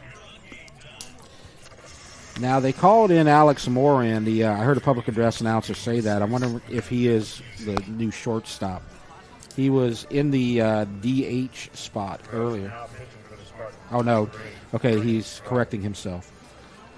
So I don't know who's in at shortstop. Let's see. Number 4. So that would be Dawson Landry. So okay. Dawson Landry moved from second to short. So who's at second now?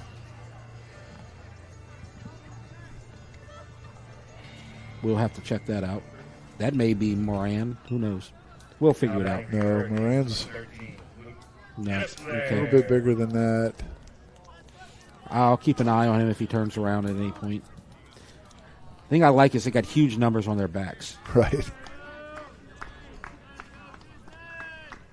And a huge East. There's a fly ball, and the shortstop, Landry, is going to make the play for the second out. So the pop-up to short left, just out the dirt. Okay, so the second baseman is number 12, Landon Meir. That's who's going to be playing second base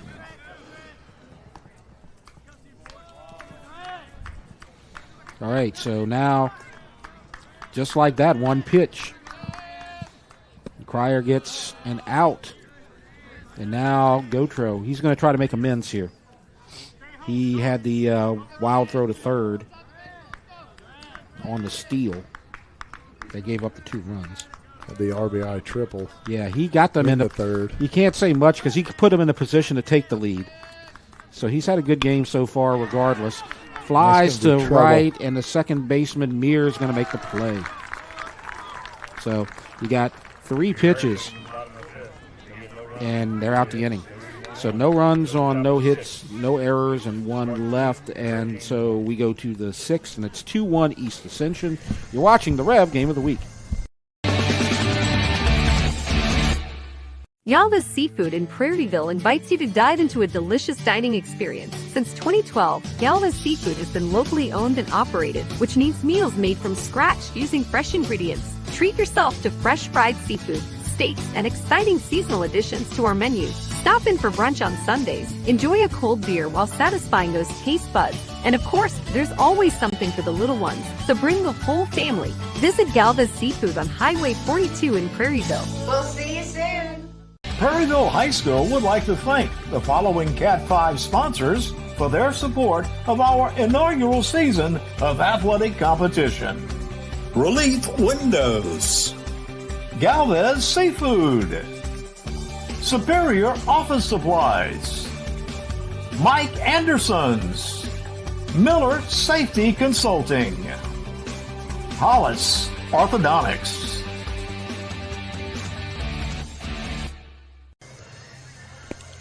Top of the 6th at Prairieville. It's 2-1. East Ascension leads the Hurricanes, and the Hurricanes in the field, and the Spartans come to bat 3, 4, 5. Reed, Truax, Court Romero, and Alex Moran, and they'll face Colton Morris, who's done a great job. He had that hit batter and a single, and then 2 runs scored on the error. So he's given up a couple of unearned runs, but he's pitched very well. Now Truax, he's got 2 walks. Takes a strike. He fills up that strike zone. Yes, he does, and he's like I said it when he came in a couple innings ago. That curveball is dirty. Yep. He can spin it.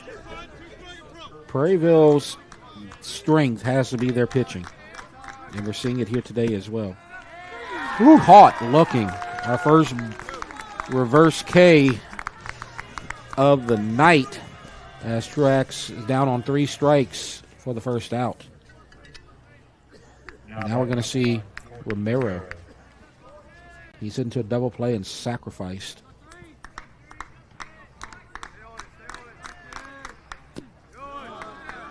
And he did not offer on the appeal. 1 ball, no strikes. I think somebody disagrees.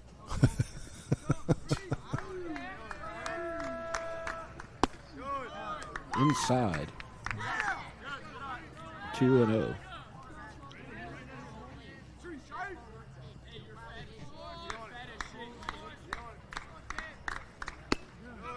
There's a strike. So he's in his 3rd inning of work. He came in to relieve Cade Schramm, who gave up a couple of walks, and then after that, he has been in the zone, as you see the swing and a miss. Yeah, kind of got Romero tied up. 2-1 pitch right there, too. You know, you're looking 1 pitch, one place, 1 pitch. Still kind of tied him up. And back-to-back caught looking. There he goes, fastball inside right there. Tough to pull the trigger on that. Again, whenever we talk about, pitching inside as opposed to throwing inside. Mm-hmm. Effective right there by Morris. Painted that inside corner. So now you're going to have Alex Moran. Yeah, he's a little bit taller than the second baseman. Yeah. That's a big guy right there. 1-0, 2-0.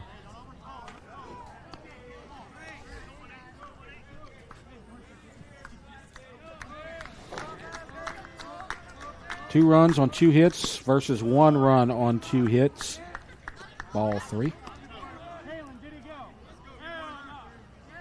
Looks like Morris is getting a little quick to Moran right here. Mm-hmm.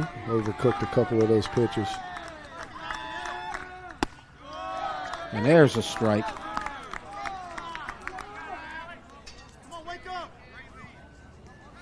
3-1, 2 outs. Swing and a miss.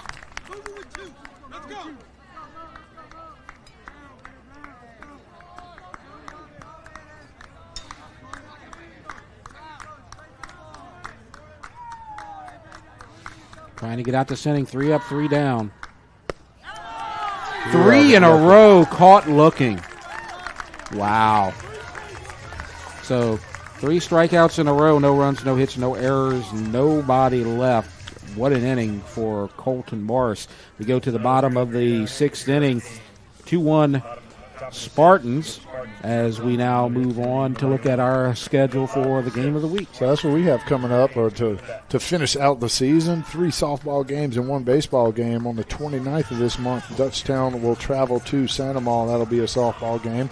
Another softball game will follow on April Fools at 5 a.m. here at Prairieville. East Ascension will come here and play the Lady Hurricanes. And on April 3rd, East Ascension will travel to Santa Maria, play at Lady Gator Park. And to finish up our REV games of the week will be Saturday, April 5th, 11 o'clock game. Typically we do the Tuesday and Thursday games. This will be a Saturday game. Dutchtown will travel to East Ascension to finish it up. So the softball schedule is about a week ahead. So that's going to be kind of like that wrap-up week where you're jockeying for position. And you got a lot of teams that still have a lot to play for, especially East Ascension, Dutchtown, and Santa Maria. They're all in the playoff picture. Yeah, and we say this, this is our that's not actually the last REV games we'll do. We will have playoff games. Yes. Those are just the last scheduled, since we don't know what's going to happen. We go to the bottom of the 6th, and it's going to be 4, 5, 6. Cade Schramm, Ethan Pugh, and Maxwell Sanchez. Brennan Cryer's on the mound. He's been a big player in this series. We didn't talk about this, but in the top of the 7th of the game on Saturday, Prairieville had the bases loaded, and there was a line drive right up the middle, and Schramm made a diving play at short. And Brennan. Not Schramm. Cryer made the play at shortstop and then stepped on second to double up the runner at second and got out of the 7th inning on what looked like was going to be a 2-run base hit that would have given Prairieville the lead. And then you moved on to extra innings. So you don't call that a save because that was in the field, but he got a save in that game right there. Yeah, flashing some leather. There is a stat for that. I can't remember what it's called. Defensive, I don't know, run saved or something like that. There is some kind of weird stat. I can't keep up with all that stuff these days. Neither can I. The analytics and all that. So Schramm with the ball.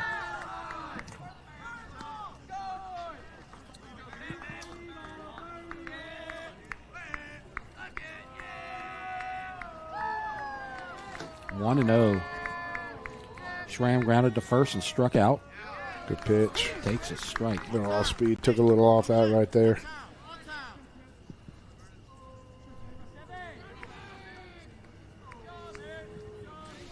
One and 1. Nobody out. Little high. 2-1. A little bit tall. Must have been tall too, because Schramm's no small fella himself. He's a big dude. He was the starting pitcher here tonight.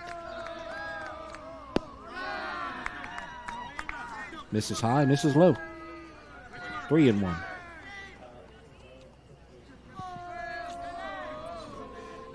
Be interesting to see what he does right here with the 3-1 pitch to start off the inning. And Prairieville's got a runner on base. With Pugh coming up.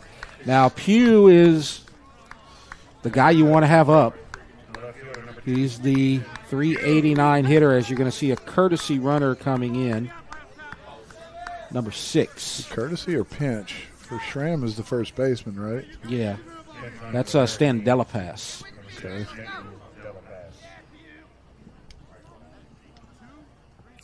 Now, Pugh, their leading hitter, in a situation where you might want to lay one down, or do you let him swing away? Oh, man. Or do you give Delapass 1 or 2 pitches to maybe try to swipe a bag and then try to get him over? I mean, lots of options. Late in the game, home team, you want to play to tie because you have the last at bat. Fouled it away. He's swinging away. We were both completely wrong. Delapass didn't try to steal, and nope, not a hit and run. And Pugh did not try to lay one down. That was just a straightaway swing. Nothing cute. Delapass has a great lead. And now you square. Oh, and they have him at first if they can get the throw in time. Safe. He was leaning big time. Woo. Good throw, gets him right there. That was so close. He's in panic mode. Got stretched out there a little bit too far.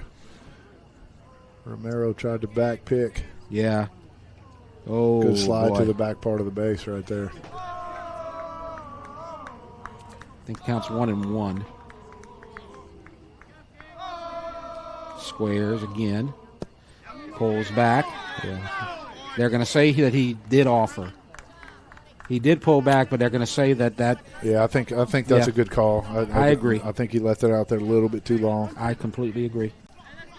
So now it's 1-2. Do you keep it on here or you let him swing away? Delapass at first, running for Schramm.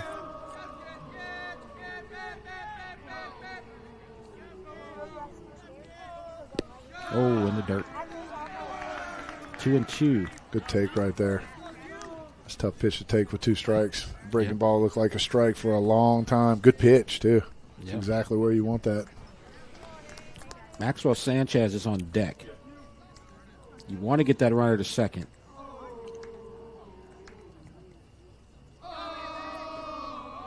Two. Fouled away. Stays alive. Fought off a good pitch. The tying run for the home team at first. 2-1. An exciting game between Prairieville and East Ascension. Just as we expected. Some good pitching and some timely hitting. In the dirt. 3-2. Tell you what, Cryer's thrown a lot of pitches this inning so far.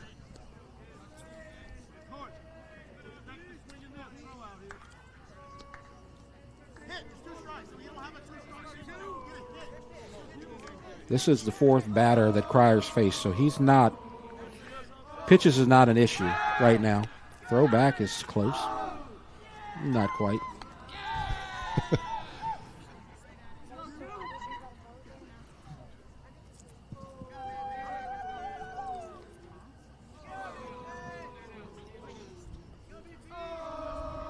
Three-two pitch. Big pitch in this ball game. Runners going. And there's a fly ball out of play. And we'll start over. Good pitch by Cryer right there. Pugh spoiled it, stayed alive to see another one. Couldn't see. Was Delapass going on that one? He was. I was kind of blocked. Yes, he was. Oh, this little partition there. I believe this is the 13th pitch this inning so far to the second batter he's faced. 3-2, and he fights to stay alive, as you might expect from the top hitter on this team.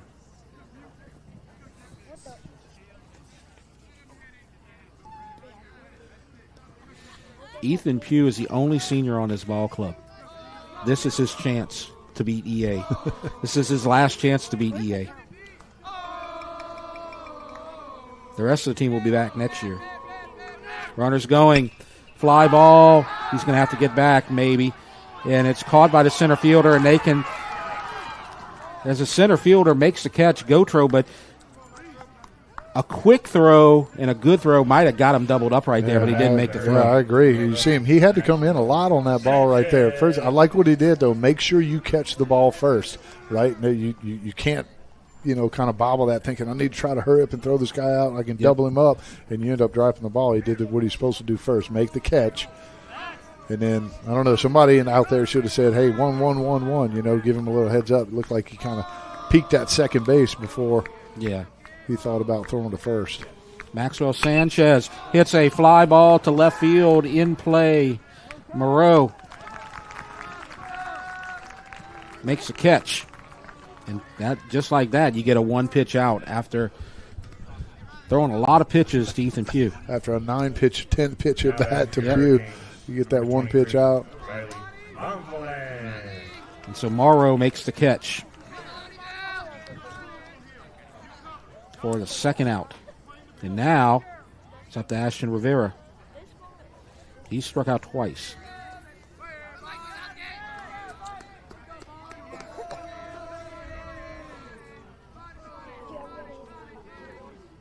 And there's a beauty.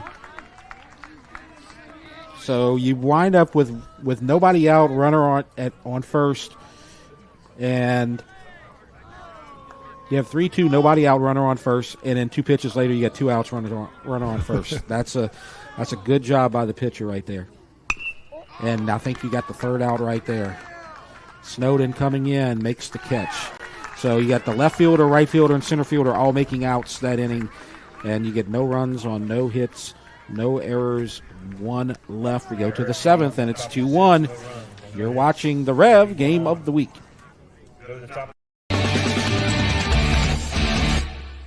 Dr. Brian Hollis is Ascension Parish's orthodontist. Dr. Hollis has an excellent reputation for bringing state-of-the-art technology and the highest standard of patient care to Ascension. He attended LSU Dental School, and he completed a residency to become a board-certified specialist in orthodontics.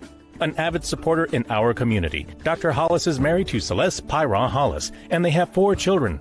Dr. Hollis, Ascension Parish's orthodontist. Grow up smiling with Hollis Orthodontics.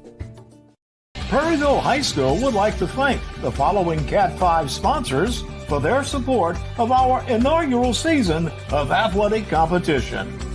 Relief Windows, Galvez Seafood, Superior Office Supplies, Mike Anderson's, Miller Safety Consulting, Hollis Orthodontics.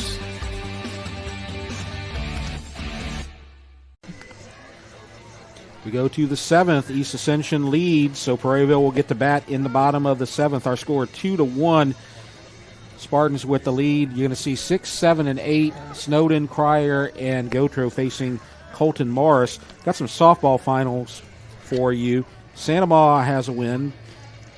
They beat Denham Springs 14-4. Walker beats East Ascension 14-8. Dutchtown and Live Oak are tied 3-3 after 12 innings. Ooh, that's a good one over there in Live Oak. That's some fun right there. Yeah. And we got some fun over here. We've had some outstanding pitching today. We had 3 runs. 2 of them were unearned. All the pitchers are doing an outstanding job. Love it. This is my kind of game all day long. Carving up. I mean, you're going to get into some trouble, right? Yep. You see most of the separates the good pitchers from the great pitchers, the ones that can get out of the jams. And Snowden is behind 0-2. He made the final out, or caught the ball for the final out in right field. Oftentimes you see that guy come up clutch the next inning. But now you got back-to-back caught looking. My goodness. I don't know if I've ever seen that. Morris is throwing some paintballs right now. Those balls are just splitting the black part of the plate. Mm-hmm. I mean, it's tough to – if you put the bat on those balls, I don't – how much authority can you even hit those with? You need to give this guy 34 for his jersey when he comes into pitch, because he's throwing like Nolan Ryan right now. Or 51. Wrong arm. Not too many people. 51 would be Randy Johnson. Yeah. I think I don't think he's quite there. Or the wrong side, too short. 6'10", no. Yeah. All right. Anyway, he's doing a great job. They make contact. Yeah. Cryer said, "You're going to pump strikes. I'm coming out to try to ambush that first pitch." I like it. That's a good philosophy. You've seen him lock up the last 4 hitters he's faced. He's going to throw strikes. 1 versus 1 right here. And you're going to get the ball in play, and that's Buckner 4-3 to Schramm for the second out. Next up for the Spartans, number 9. And Caden Gautreaux is going to come up. He's 0 for 2, grounded third, grounded to short. So you know that we're going to have a bottom of the 7th. It's going to be 8, 9, and 1. Swing and a miss.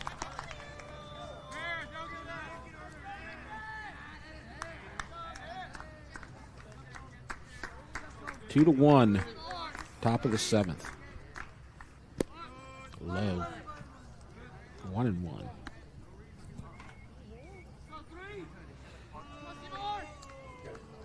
Prairieville has been in a lot of these games where it's a one-run game, and they never seem to close it out as you have the pop-up to second.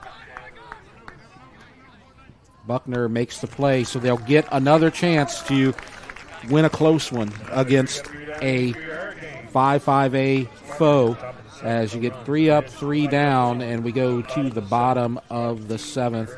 Our score, East Ascension 2 and Prairieville 1.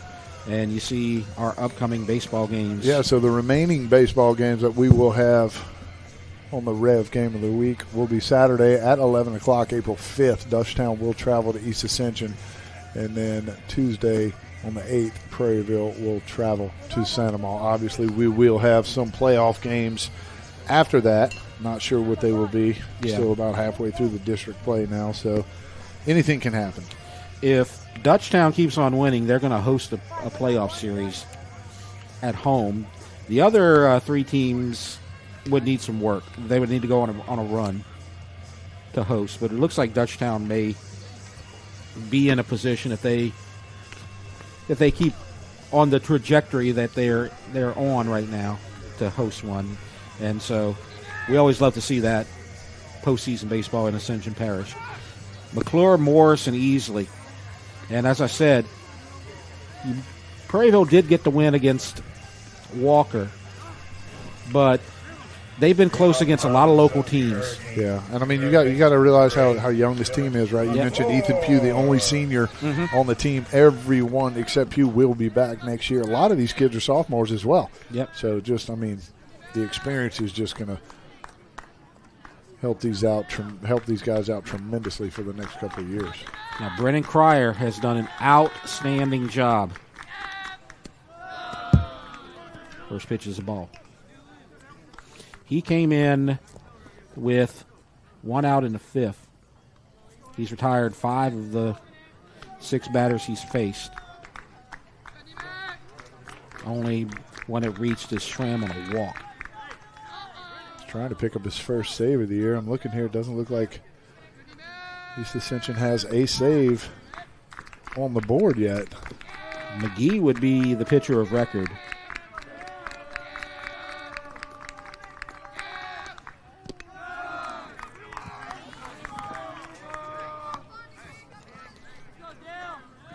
Schramm would be the pitcher of record for Prairieville if we have this result. 2-0.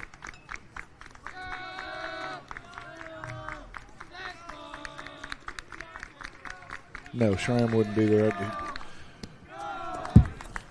Morris would be there because remember he hit the with 2 outs, hit the guy.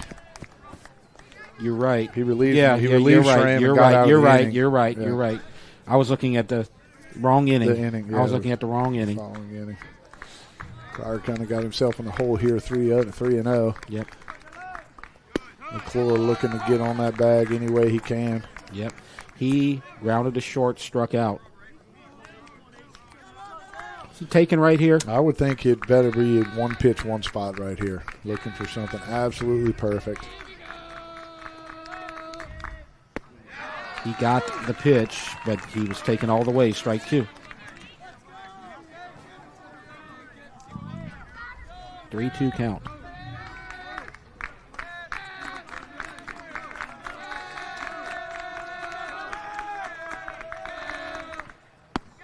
Ball 4. That was definitely high. And drama. Love drama. I'm always you don't pull for a winner or a loser, you're pulling for drama. Then you see number 17 checking in to be a courtesy runner, Liam Watkins. Yeah, pinch runner.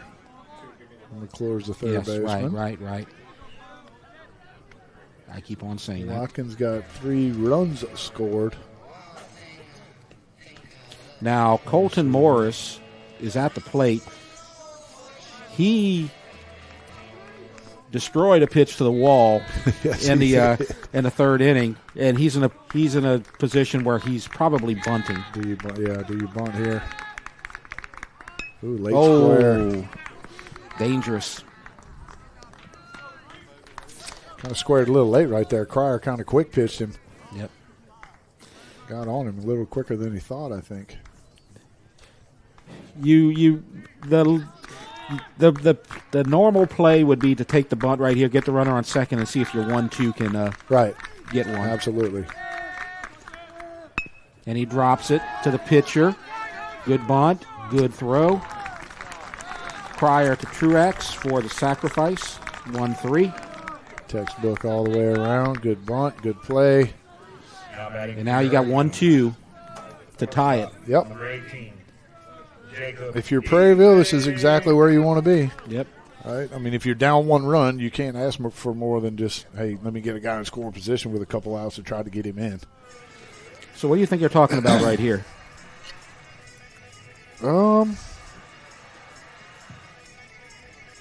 Probably just like, hey, let's settle down another situation right here. You do have a guy on second base. Look, you got top of the lineup up. You know, Easley's got a couple walks. Doesn't even have an at-bat on the day, right? He's got a sacrifice as well. He's going to work the strike zone. Try to make some good quality pitches down in the zone. Get ahead. And Easley is a clutch player. Just look at what happened Saturday. He had the triple that gave them the 8-5 lead. He got the hit when they needed the hit. Well, that parking, you can get some triples at the EA Park, right? Yeah. That thing's he tripled it, didn't even get to the wall. It got past the outfielders, it didn't even get to the wall. That park is a monster. Yep. Takes a strike. Okay. And that's your theory about the conference. Next pitch is a strike. Yep. I mean, if you're Cryer, you got to throw a strike because you got to think Easley's probably taking till a strike, right? Yep. Which most of the time, that's the hardest time to throw a strike when you know the hitter's not swinging. High. Oh, I like it. Easley saw him kind of try to. He didn't make an attempt to get out of the way. Put it that way there. Exactly. You got Watkins at second, running for McClure, who walked.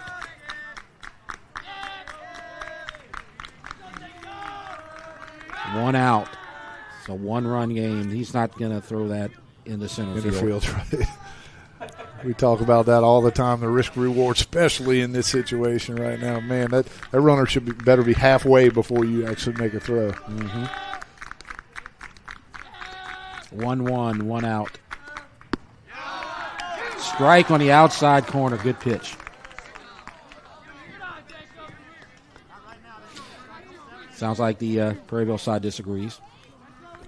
Well, that's a pretty good location right there. I mean, Cryer just comes in. He mixes up his pitches, mixes up speeds, hits his locations, throws strikes in, out, up, down, all 4 corners, and spins it, straightens it out. 1-2. Pitcher's pitch right here.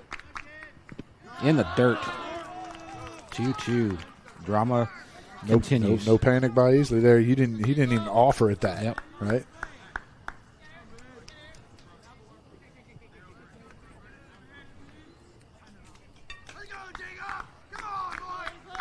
Leads the team in walks. Has a great eye. Lots of patience.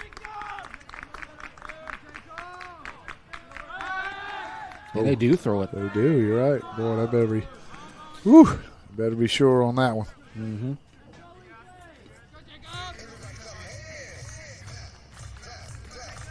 2-2, 1 out, 1-run game. Tying run at second. And there's a base hit to left. They're sending him home. Here comes the throw. It's going to be cut off, and it's tied. The runner going to second. Safe. You called it, Jeff. Jacob Beasley clutch. This guy has ice water in his veins. Man, that was a heck of an at-bat right there. You see he smokes that ball just over the top of Browning's glove at third. Good play, cut off, no real shot. Maybe if he lets that ball go, don't think it had enough steam. Hudson tries to get easily at second base, but he slides in there second, trading places with Watkins, and tied the game. And now Luke Gisclair can be the hero.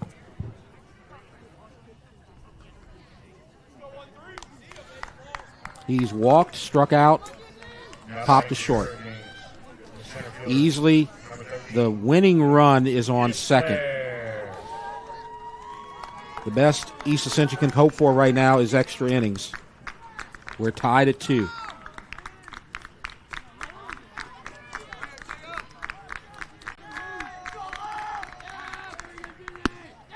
High and outside. 1-0. If he gets on, Grant Gotros on deck, he has an RBI triple tonight. So it doesn't get any easier. And barring a double play, he's going to come to the plate.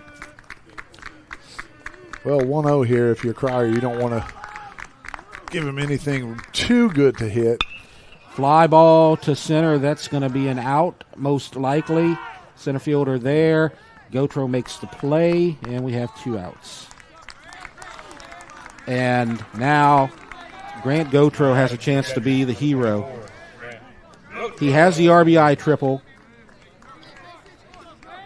You know that he wants to get the RBI right here and walk away with a win.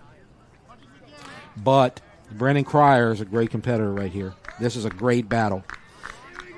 You got your best pitcher facing the number 3 hitter with the game on the line.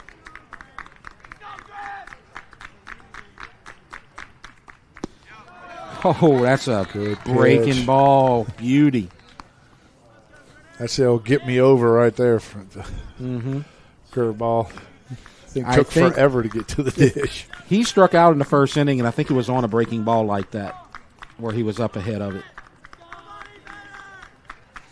0-1. 1 out away from extra baseball. Nobody home. Nobody yelled balk either in the stands. That's when everybody usually yells balk. Yep. Alex Box Stadium would be erupting right now. Timeout.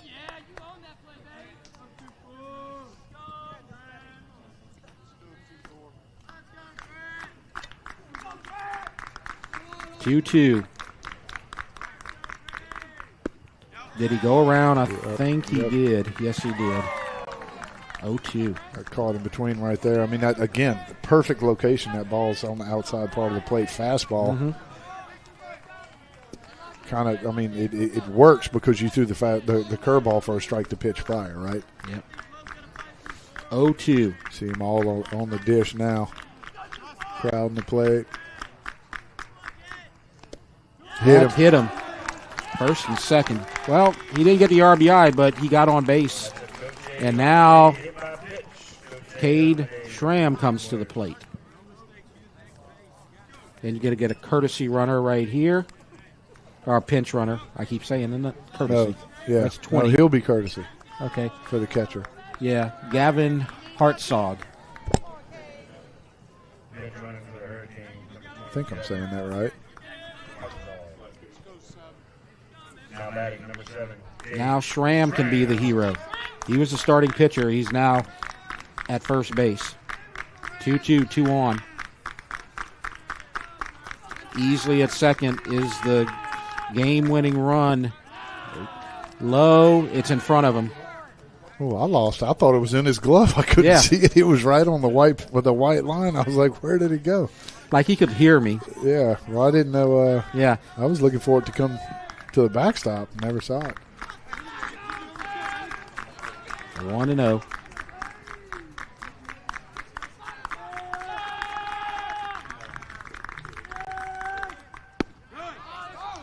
Strike on that outside corner.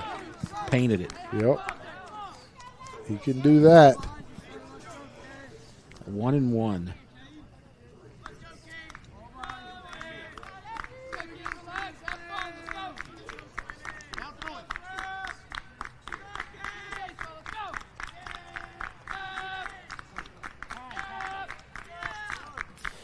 Prairieville's last 2 games against Ascension Parish District opponents have gone to extra innings.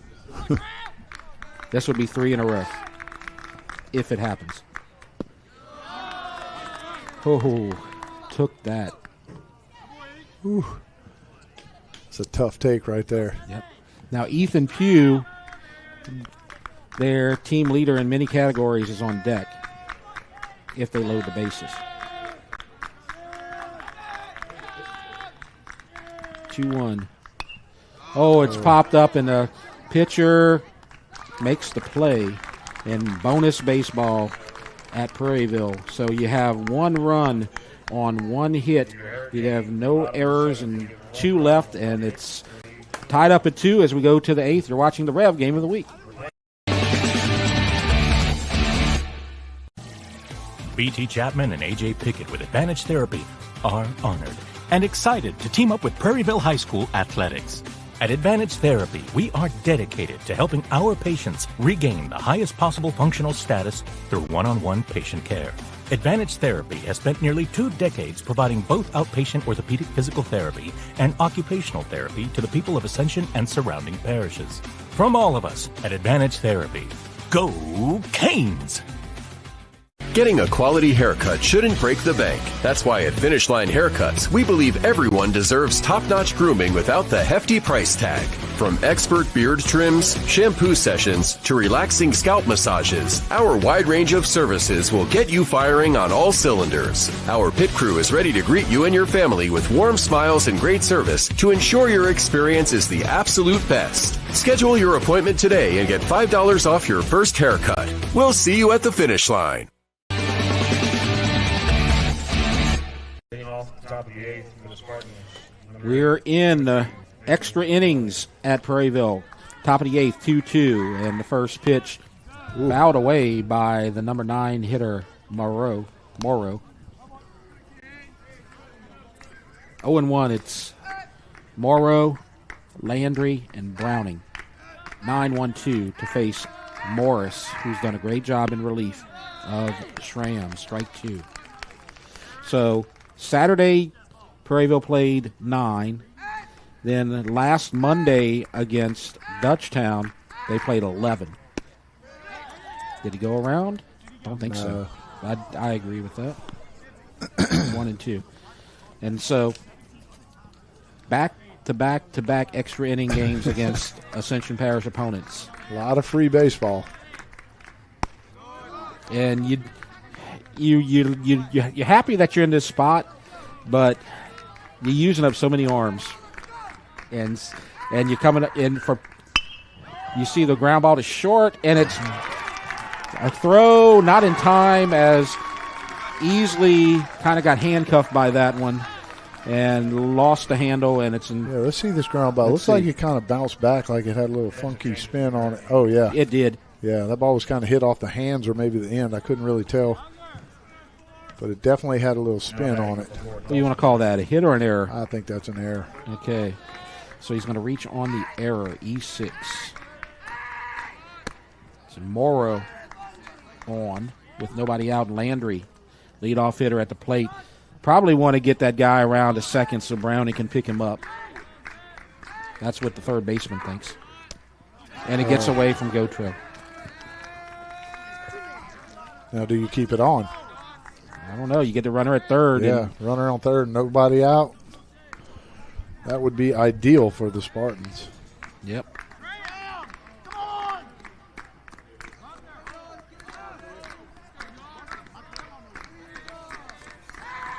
He squares, pulls back, ball. 3-0. You want 2 ducks on the pond for Browning.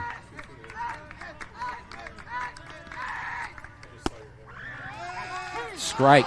Woo. That was a little tall. Yeah. Looked a little high.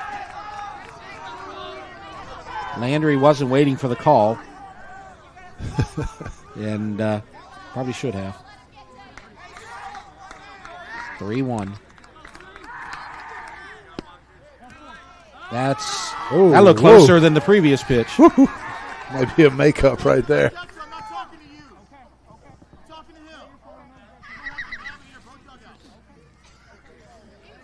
So the umpire getting a couple words from Coach Cowan right there. We've said it already that one of the storylines tonight is Coach Cowan wants to beat his old team pretty badly. And there's lots of other reasons why you want to win it, but that's one of the reasons. Now Browning, is he really going to do this? Are we going to slap? That's what I thought. And the runner's going to third as they lure the corners in, and then you got the runner to third.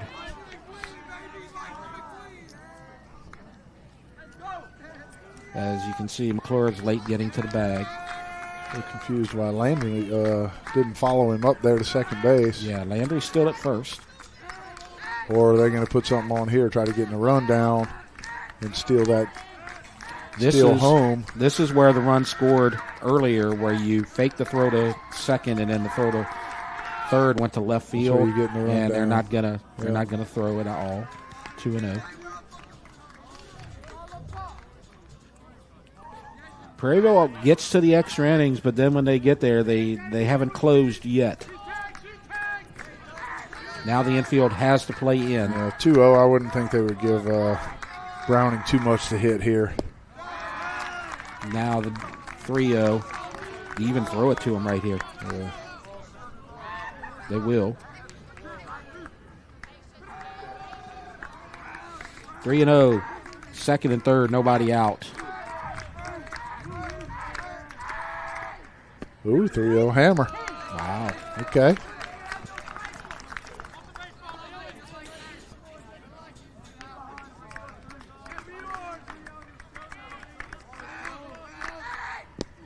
Swing and a miss. Well, Morris has the stuff to strike out 3 in a row. I mean, we've seen 4 looking in a row, right? Yeah.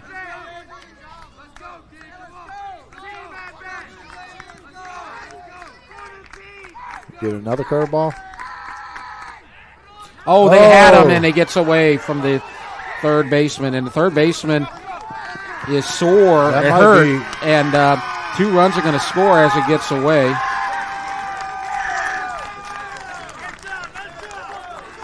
It looked like there was contact between the runner and the third baseman. And the third baseman came up sore after that, and they're going to look at him. You saw that right? He got hit in the nose, maybe. I think his shoulder. Had him dead to rights too. Okay. If a good throw gets him, I think. And so both runs are scored, and it's 4-2. By the way, so now East Ascension's on top. Let's look at this replay right here. Yeah, he ran him right into the runner. Yeah, he hit him in his shoulder and his chin, I think. 3-2. Caught looking.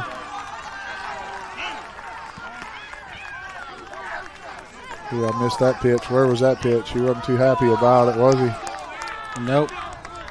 But 2 runs are in. So East Ascension's scored 4 runs, and all the runs have scored on throws to third that got away. A couple errors. Yep. That's unfortunate. 4 unearned runs, right? Yep. Yeah. All on throws to third. 0-2. Now, this is following the script of Saturday, too, because in the 8th inning, Prairieville got 3 runs. You're right.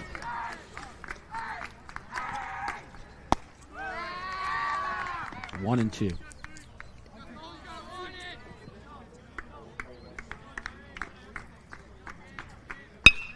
And there's a shot to short. Good stab by Easley, 6-3. Good pickup right there. You see how that ball was hit. I thought it was going to be a line drive. He was going to catch a line drive, but you see him there. It's a great play. It looks a great play, but he charged that short hop. If you stay back there, you get that in-between hop, then that ball plays you. He did exactly what he's supposed to do, charge that. That short hop is a way easier hop to field. 0-1. Morris has done a good job. He had that throw to third that got away. But basically, he's the last pitcher that Prairieville has, you have a couple of guys, Lathan Melanson and Riley Bonvillain, and they've only thrown 14 innings between them. The other guys were used up. You used McClure, Sanchez, and Easley on Saturday. You pitched Schramm earlier. 1-2 is the count. If they get past the 8th inning and go to the 9th, it's still going to be Morris probably out there on the mound. Did he go around? He did. And so you got a 1, 2, 3 outs right there, but you have no hits there, but you got 2 runs that scored on no hits, 2 errors, nobody left, and so it's 4-2 as we go to the bottom of the 8th inning. Some of the crowd has had to go home because it's a school night. But there was a really nice crowd here tonight. You got the rivalry going on here, of course, between the two schools. One of the things that I noticed, and I'm going to bring it up here, is you can see down there, you can see those two guys, the guy in the blue and the woman in the pink right there that are sitting in the chairs right there. Uh-huh. That is Eric Brownfield, who is a teacher at East Ascension, and that is his wife, Erin Purdue, who is a choir teacher at Prairieville. And so there's probably some sort of side bet going on right there. That's the house divided. Yes, that is definitely a house divided. Brownfield, the teacher of the year, actually, at East Ascension. And that's his wife right there. I also see Dirk Shakesnyder there, but he goes to everything for East Ascension. So they're kind of sitting. Yeah, that's them right there. Yeah, they're kind of towards the EA side. I didn't notice that. Which one you think is nervous? Probably the one rocking, right? That's the Prairieville faculty right there. And so she's going to be pulling for Ethan Pugh, Maxwell Sanchez, and Ashton Rivera. That's going to be 5, 6, and 7. Those are some of the guys you want to have up. And they're going to face Cryer. Prairieville had a shot with 1 out and a runner at second in the 7th. Shots. Yep, couple shots. Could not deliver, and now they're in a position where they're down 2, and now they have to score 2 to tie it. Here's Pugh. 3 flyouts. Pop up to the pitcher, flew to the left, flew to center, ball 1. Cryer been throwing a lot of innings. East Ascension has some other options, perhaps,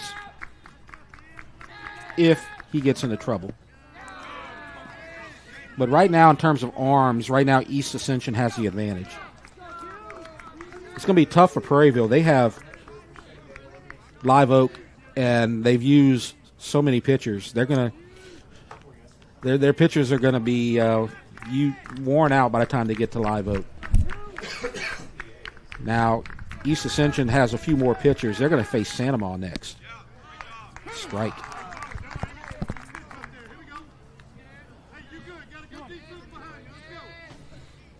If Prairieville can tie this up, I'll be interested to see if Morris comes back out at his line score. He's thrown 5 innings, given up 4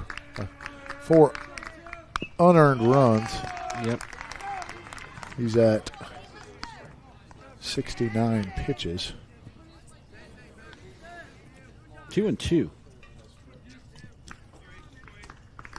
And Schramm went 3, gave up 1 hit, 3 walks. He threw 42 pitches. And that is to the shortstop, over his head for a base hit. And the drama continues. Like I said, in the 8th inning, Saturday, Prairieville got 3, and then EA answered with 3 in the 8th. Now you have 2 in the top of the 8th for East Ascension, and the leadoff runner at first. The leadoff hitter is at first, Ethan Pugh. Now Maxwell Sanchez comes to the plate. Pugh got just enough on that ball. He saw Dawson Landry. I wonder if just jumped well, just missed right over the top of his glove.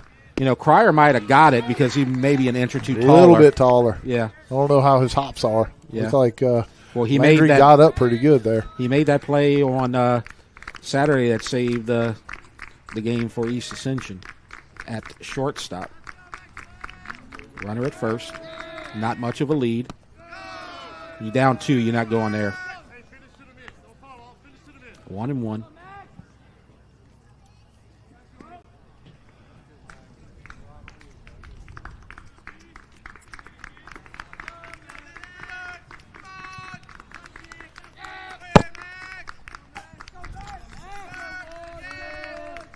One pitch, low. Did not go. Did he go? He called a swing. Oh, he did. Wow. Well, I'm not sure if I agree on that one. Woo. That's why I got this one here. I got that one here. He's standing there. Just check it. 1-2. There's a reason I got 3. Coach Cowan not happy with that call. That's who you hear. 1-2. Nobody out.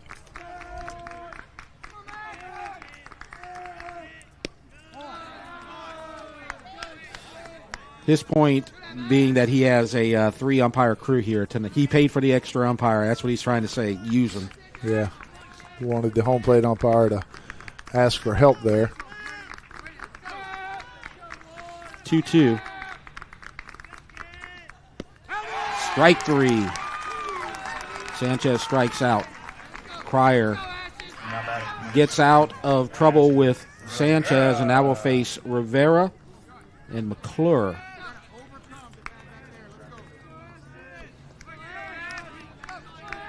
Runner at first is Pugh. He reached on a single.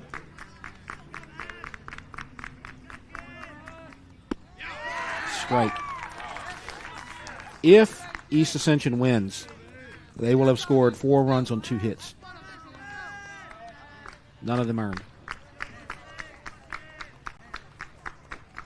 Prairieville has 2 runs on 4 hits. Outstanding pitching. Runners going. They're not going to throw it. He didn't hold on to it anyway. He's trying to take himself out of a double play right there. Yep. Stolen base number 7 for Pugh. If you're Crier, you don't even worry about the base runners. I mean, you can give them a peek. Yeah. Let them know you know they're there. 4-2, 1 out. 2-1.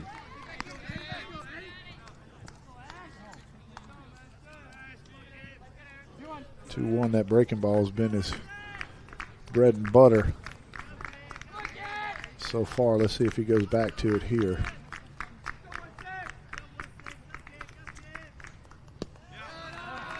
Ball. Ooh. Close pitch.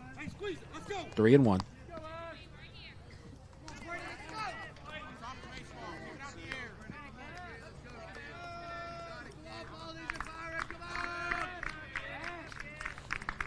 Need a base runner. He would be the tying run. 3-1, 1 out. All 4 tying runs on base. But you have a force now. The third, second, and first as Dylan McClure comes up. Bring it up, number 8.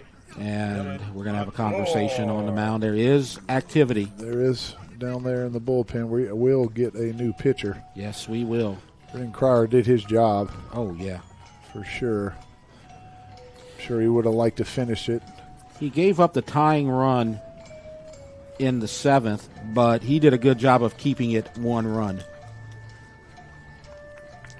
And so let's see who's coming to the mound. He'll go back to short, I'm sure. So Landry would probably move the second and Muir would disappear. 28. That's Lambert. Lambert threw 34 pitches on Saturday. So he's got an inning in him. Easton Lambert comes in with a 3.21 ERA. He's also leads the team in innings pitched. Wow, 32 already. Oh, I'm sorry, 32. Yeah, 32 innings pitched. This will be his 10th game on the season. He got the win on Saturday. 3 wins, no losses. So I would assume that Crier is at short and Landry is probably back at second. And Mears probably back in the dugout. Lambert's been a workhorse for the Spartans thus far. Now, one of the things that he probably likes here in this situation with one out is you're facing 8 and 9. And you need 2 outs. You can't put one of these on base and then face Easley. Easley got the RBI to tie it. If one of these 2 batters can reach base, Easley's going to be up in a RBI situation. And he seems to deliver every time in the clutch. So this next batter right here, McClure, is going to be a big batter, I guess you could say. This is a must out for Easton Lambert right here. Pryor finishes with 58 pitches. Those 3 innings. 2 hits, 1 run, 1 earned run, 2 punch outs and 3 walks, and he's responsible for the 2 base runners we see here now. Strike.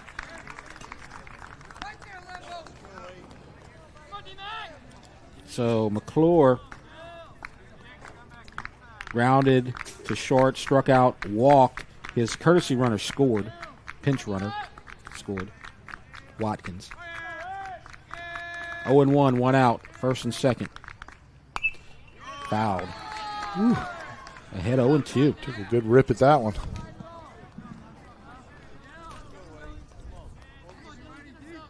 So he's in good shape right now, 0-2. Got a couple of pitches to play with right here.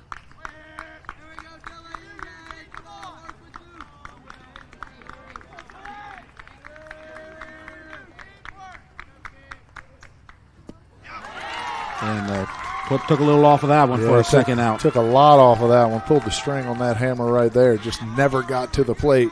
Yep. Had McClure way out in front. But now Colton Morris. He has the best hit ball of the night. If he hits another one like he hit in the 3rd inning, we tie it up. We're going to tie this game up. Anything to the gap would tie it, especially with the runners going on contact. And I believe that was a balk. Yep. Yeah, I saw him kind of stutter right there. I think everybody in that Prairieville dugout saw it too. You could hear him yelling through our microphone. That was not an Alex Box balk. That was a real balk. Right. Even I knew that one. So now a base hit can tie this game up. Yep. First base is open, but you don't want to face Easley on deck. 2 outs. An out ends it. A base hit ties it. Good block right there by Romero. The runner at third, you like to say, really doesn't mean anything, right? Because it'd still be up 4-3, but wild pitch or pass ball here. Makes it 4-3, and we'll get that Rivera to third base. Infield playing very shallow. They gotta jump on anything that gets past the infield and get it home. 2-0. Will easily get a chance.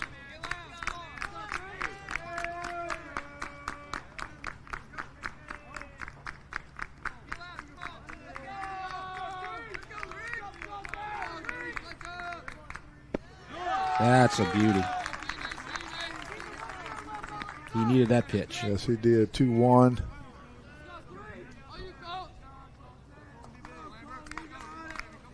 Two and one. Tying run at second.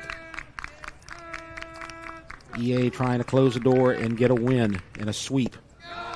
Not on that pitch. 3-1. Morris, the number 9 hitter, 1 for 2 and a sacrifice, has scored a run. Easily on deck. Tied it in the 7th. 3-1. Full count.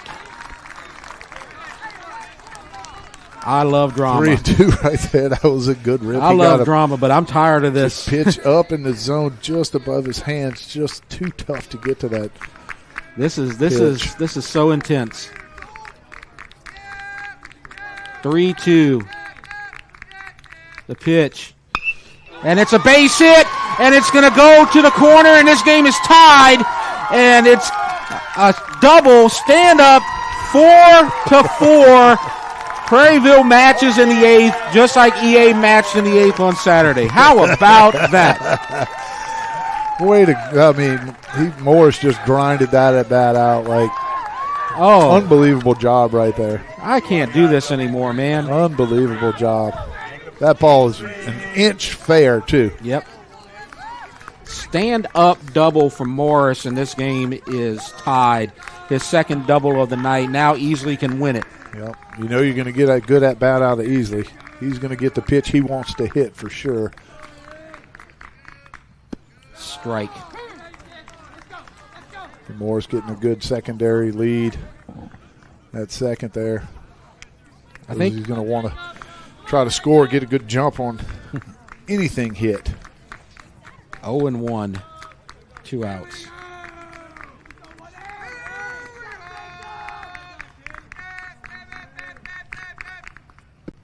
Good pitch. How do you sit on that one? How about Another good pitch. I mean, I don't know. That's your leadoff hitter, right? Yep. You're taught to take pitches. He's seen both of them now. Yep. Right? So, I mean, yeah, he's down 0-2, but he's seen both pitches. Let's see what Lambert's going to try to go to now. Try to get him maybe to fish at something out of the zone. 0-2. And there's a base hit, and the runner's coming around, and there's a throw to the plate, and a throw home. He is safe, and Prairieville wins their first game against East Ascension. 5-4. You get the 2 spot for EA in the top of the 8th. Prairieville answers with 3, and they win the game 5-4. Jacob Easley is the hero with RBI base hits in the 7th inning and the 8th inning. He comes through in the clutch like he did on Saturday with the 3-run triple in the top of the 8th, Mike. And what do you think about that? Man, you said it. Drama. We said it before the game was going to start. This game will be tight. You know it's going to be a well-pitched game. It's going to take some timely hitting, and that's exactly what we saw. Jacob Easley's last 2 at-bats tied it up and then won it for the Prairieville Hurricanes. I am surprised that Cade Cowan didn't come out doing somersaults because this was the game he wanted. He needed to get a win against EA, and he got it. And good for him. He gets to win over his old school, and they kind of stay alive in the playoffs. East Ascension, that's a tough loss because they had it. But the thing was, Prairieville had the win in their hands on Saturday. They couldn't pull it off, and this is just a carbon copy of 2 games between 2 teams that are separated probably by a sheet of paper. Yeah, exactly. And I mean, like I said, 0-2 easily. We know he's going to look at some pitches. He saw both of the pitches. He got one he liked, poked it into the outfield, scored Morris, who had a great at bat himself to win that ball game. But just, I mean, outstanding ball game right there. I mean, yeah, we saw some runs scored on a couple errors or a couple bad plays, but both teams battled just like we knew they would. And Prairieville comes on top. Just like Saturday's game, East Ascension, the home team, came out on top. Let's just keep it here for a minute and take a look at the environment here, because this is a big night for Prairieville, because this is the first time that they defeat a Ascension Parish 5A opponent. Inter-parish game. They beat Walker, right? Yes. But, outside of the parish. But like you said, this is the first win for Prairieville against a team within the parish. And so with the win, East Ascension is going to move up to 14-11, and they're going to be 2-4 in district. And you had Prairieville. Excuse me, Prairieville. Yeah, Prairieville is 14-9, 2-4 in district. East Ascension is going to drop to 13-12 and 1-5 in district, and that's how close they are. Both teams had 13 wins coming into the game. They both were 1-4 in district. They've played 17 innings of baseball over the last 72 hours, and it's been that close. Yep, you got to love it. I mean, both teams played their heart out. I mean, and you said well pitched. Yeah. Right? I mean, you can't ask for more than any of the pitchers did. Starters, relievers, everybody came in, threw strikes, did what they were supposed to do. Just a couple, snafus here and there, put some runs on the board, and some timely hitting, especially by Jacob Easley. And I tell you what, Mike, if they don't win it in the 8th inning, they may not win this game because they were pretty much out of pitchers. Because Morris was done. They used McClure, Sanchez, and Easley. Saturday, they used Schramm. Maybe you could have come back with Easley. He threw 39, but they were pretty much out of pitchers. So they needed that. And they needed that because they got to go to Live Oak over the next 2 games. So that's going to – they may not be as successful against Live Oak as they were against Prairieville, but you never know. Yeah, you're right. I mean, it's just – 5-4, it's almost a carbon copy of the game Saturday. And so you see the team breaking their huddle, and that was a big win for Prairieville. And East Ascension, you got to feel bad for them because you thought that maybe they had gotten the sweep and maybe turned things around and turned the corner there. But you got a young coach who's got a team that plays very aggressive, and they play very hard. And Andy Grimion, Alex Grimion, he's going to learn from this. And this team is much more competitive than maybe their 1-5 district record indicates. Yeah, and I mean, it just you look at the team and you see them grinding the entire time, and then you can look at the game prior, at East Ascension Saturday. I mean, that's just a testament of the way Grimion kind of, you kind of feed off your coach, right? So you see, he's got that will to win, that grind. He's pushing these guys, and they've answered the call of the way that he wants them to play. They just came up just a little bit short today. And so our final score is Prairieville 5, East Ascension 4. We take a look at some of our upcoming schedule as we have more baseball and softball coming up, and then we can kind of wrap it up. So when we look at our schedule coming up, you see right there on Saturday, that's going to be Dutchtown at Santa Maria for softball. Then you got a couple of games coming up the next week. EA at Prairieville for softball, EA at Santa Maria for softball, and then you have Dutchtown against East Ascension for baseball on April the 5th. And so that's a great schedule. And the upcoming baseball games, Dutchtown at East Ascension and Prairieville at Santa Maria. Yeah, we're looking forward to those. I mean, like we said, especially the last game, Prairieville at Santa Maria, still going to be looking for some wins, trying to get that last little push to make a little playoff run towards the end of that district play. We'll do that game here on Rev Game of the Week. So thanks a lot, everybody. We'd like to remind everyone that you can watch our games live streamed on the Rev Sports 1 YouTube channel each week, as well as the replays on TV on Rev Channel 4. Thanks for watching tonight, and a reminder to join us Saturday at 11 from Clark Lambert Field at Lady Gator Park in Santa Maria, as the Lady Gators will host the Dutchtown Griffins in a District 5-5A softball game. For Mike Moeller, I'm Jeff Porsche. You've been watching the Rev Game of the Week.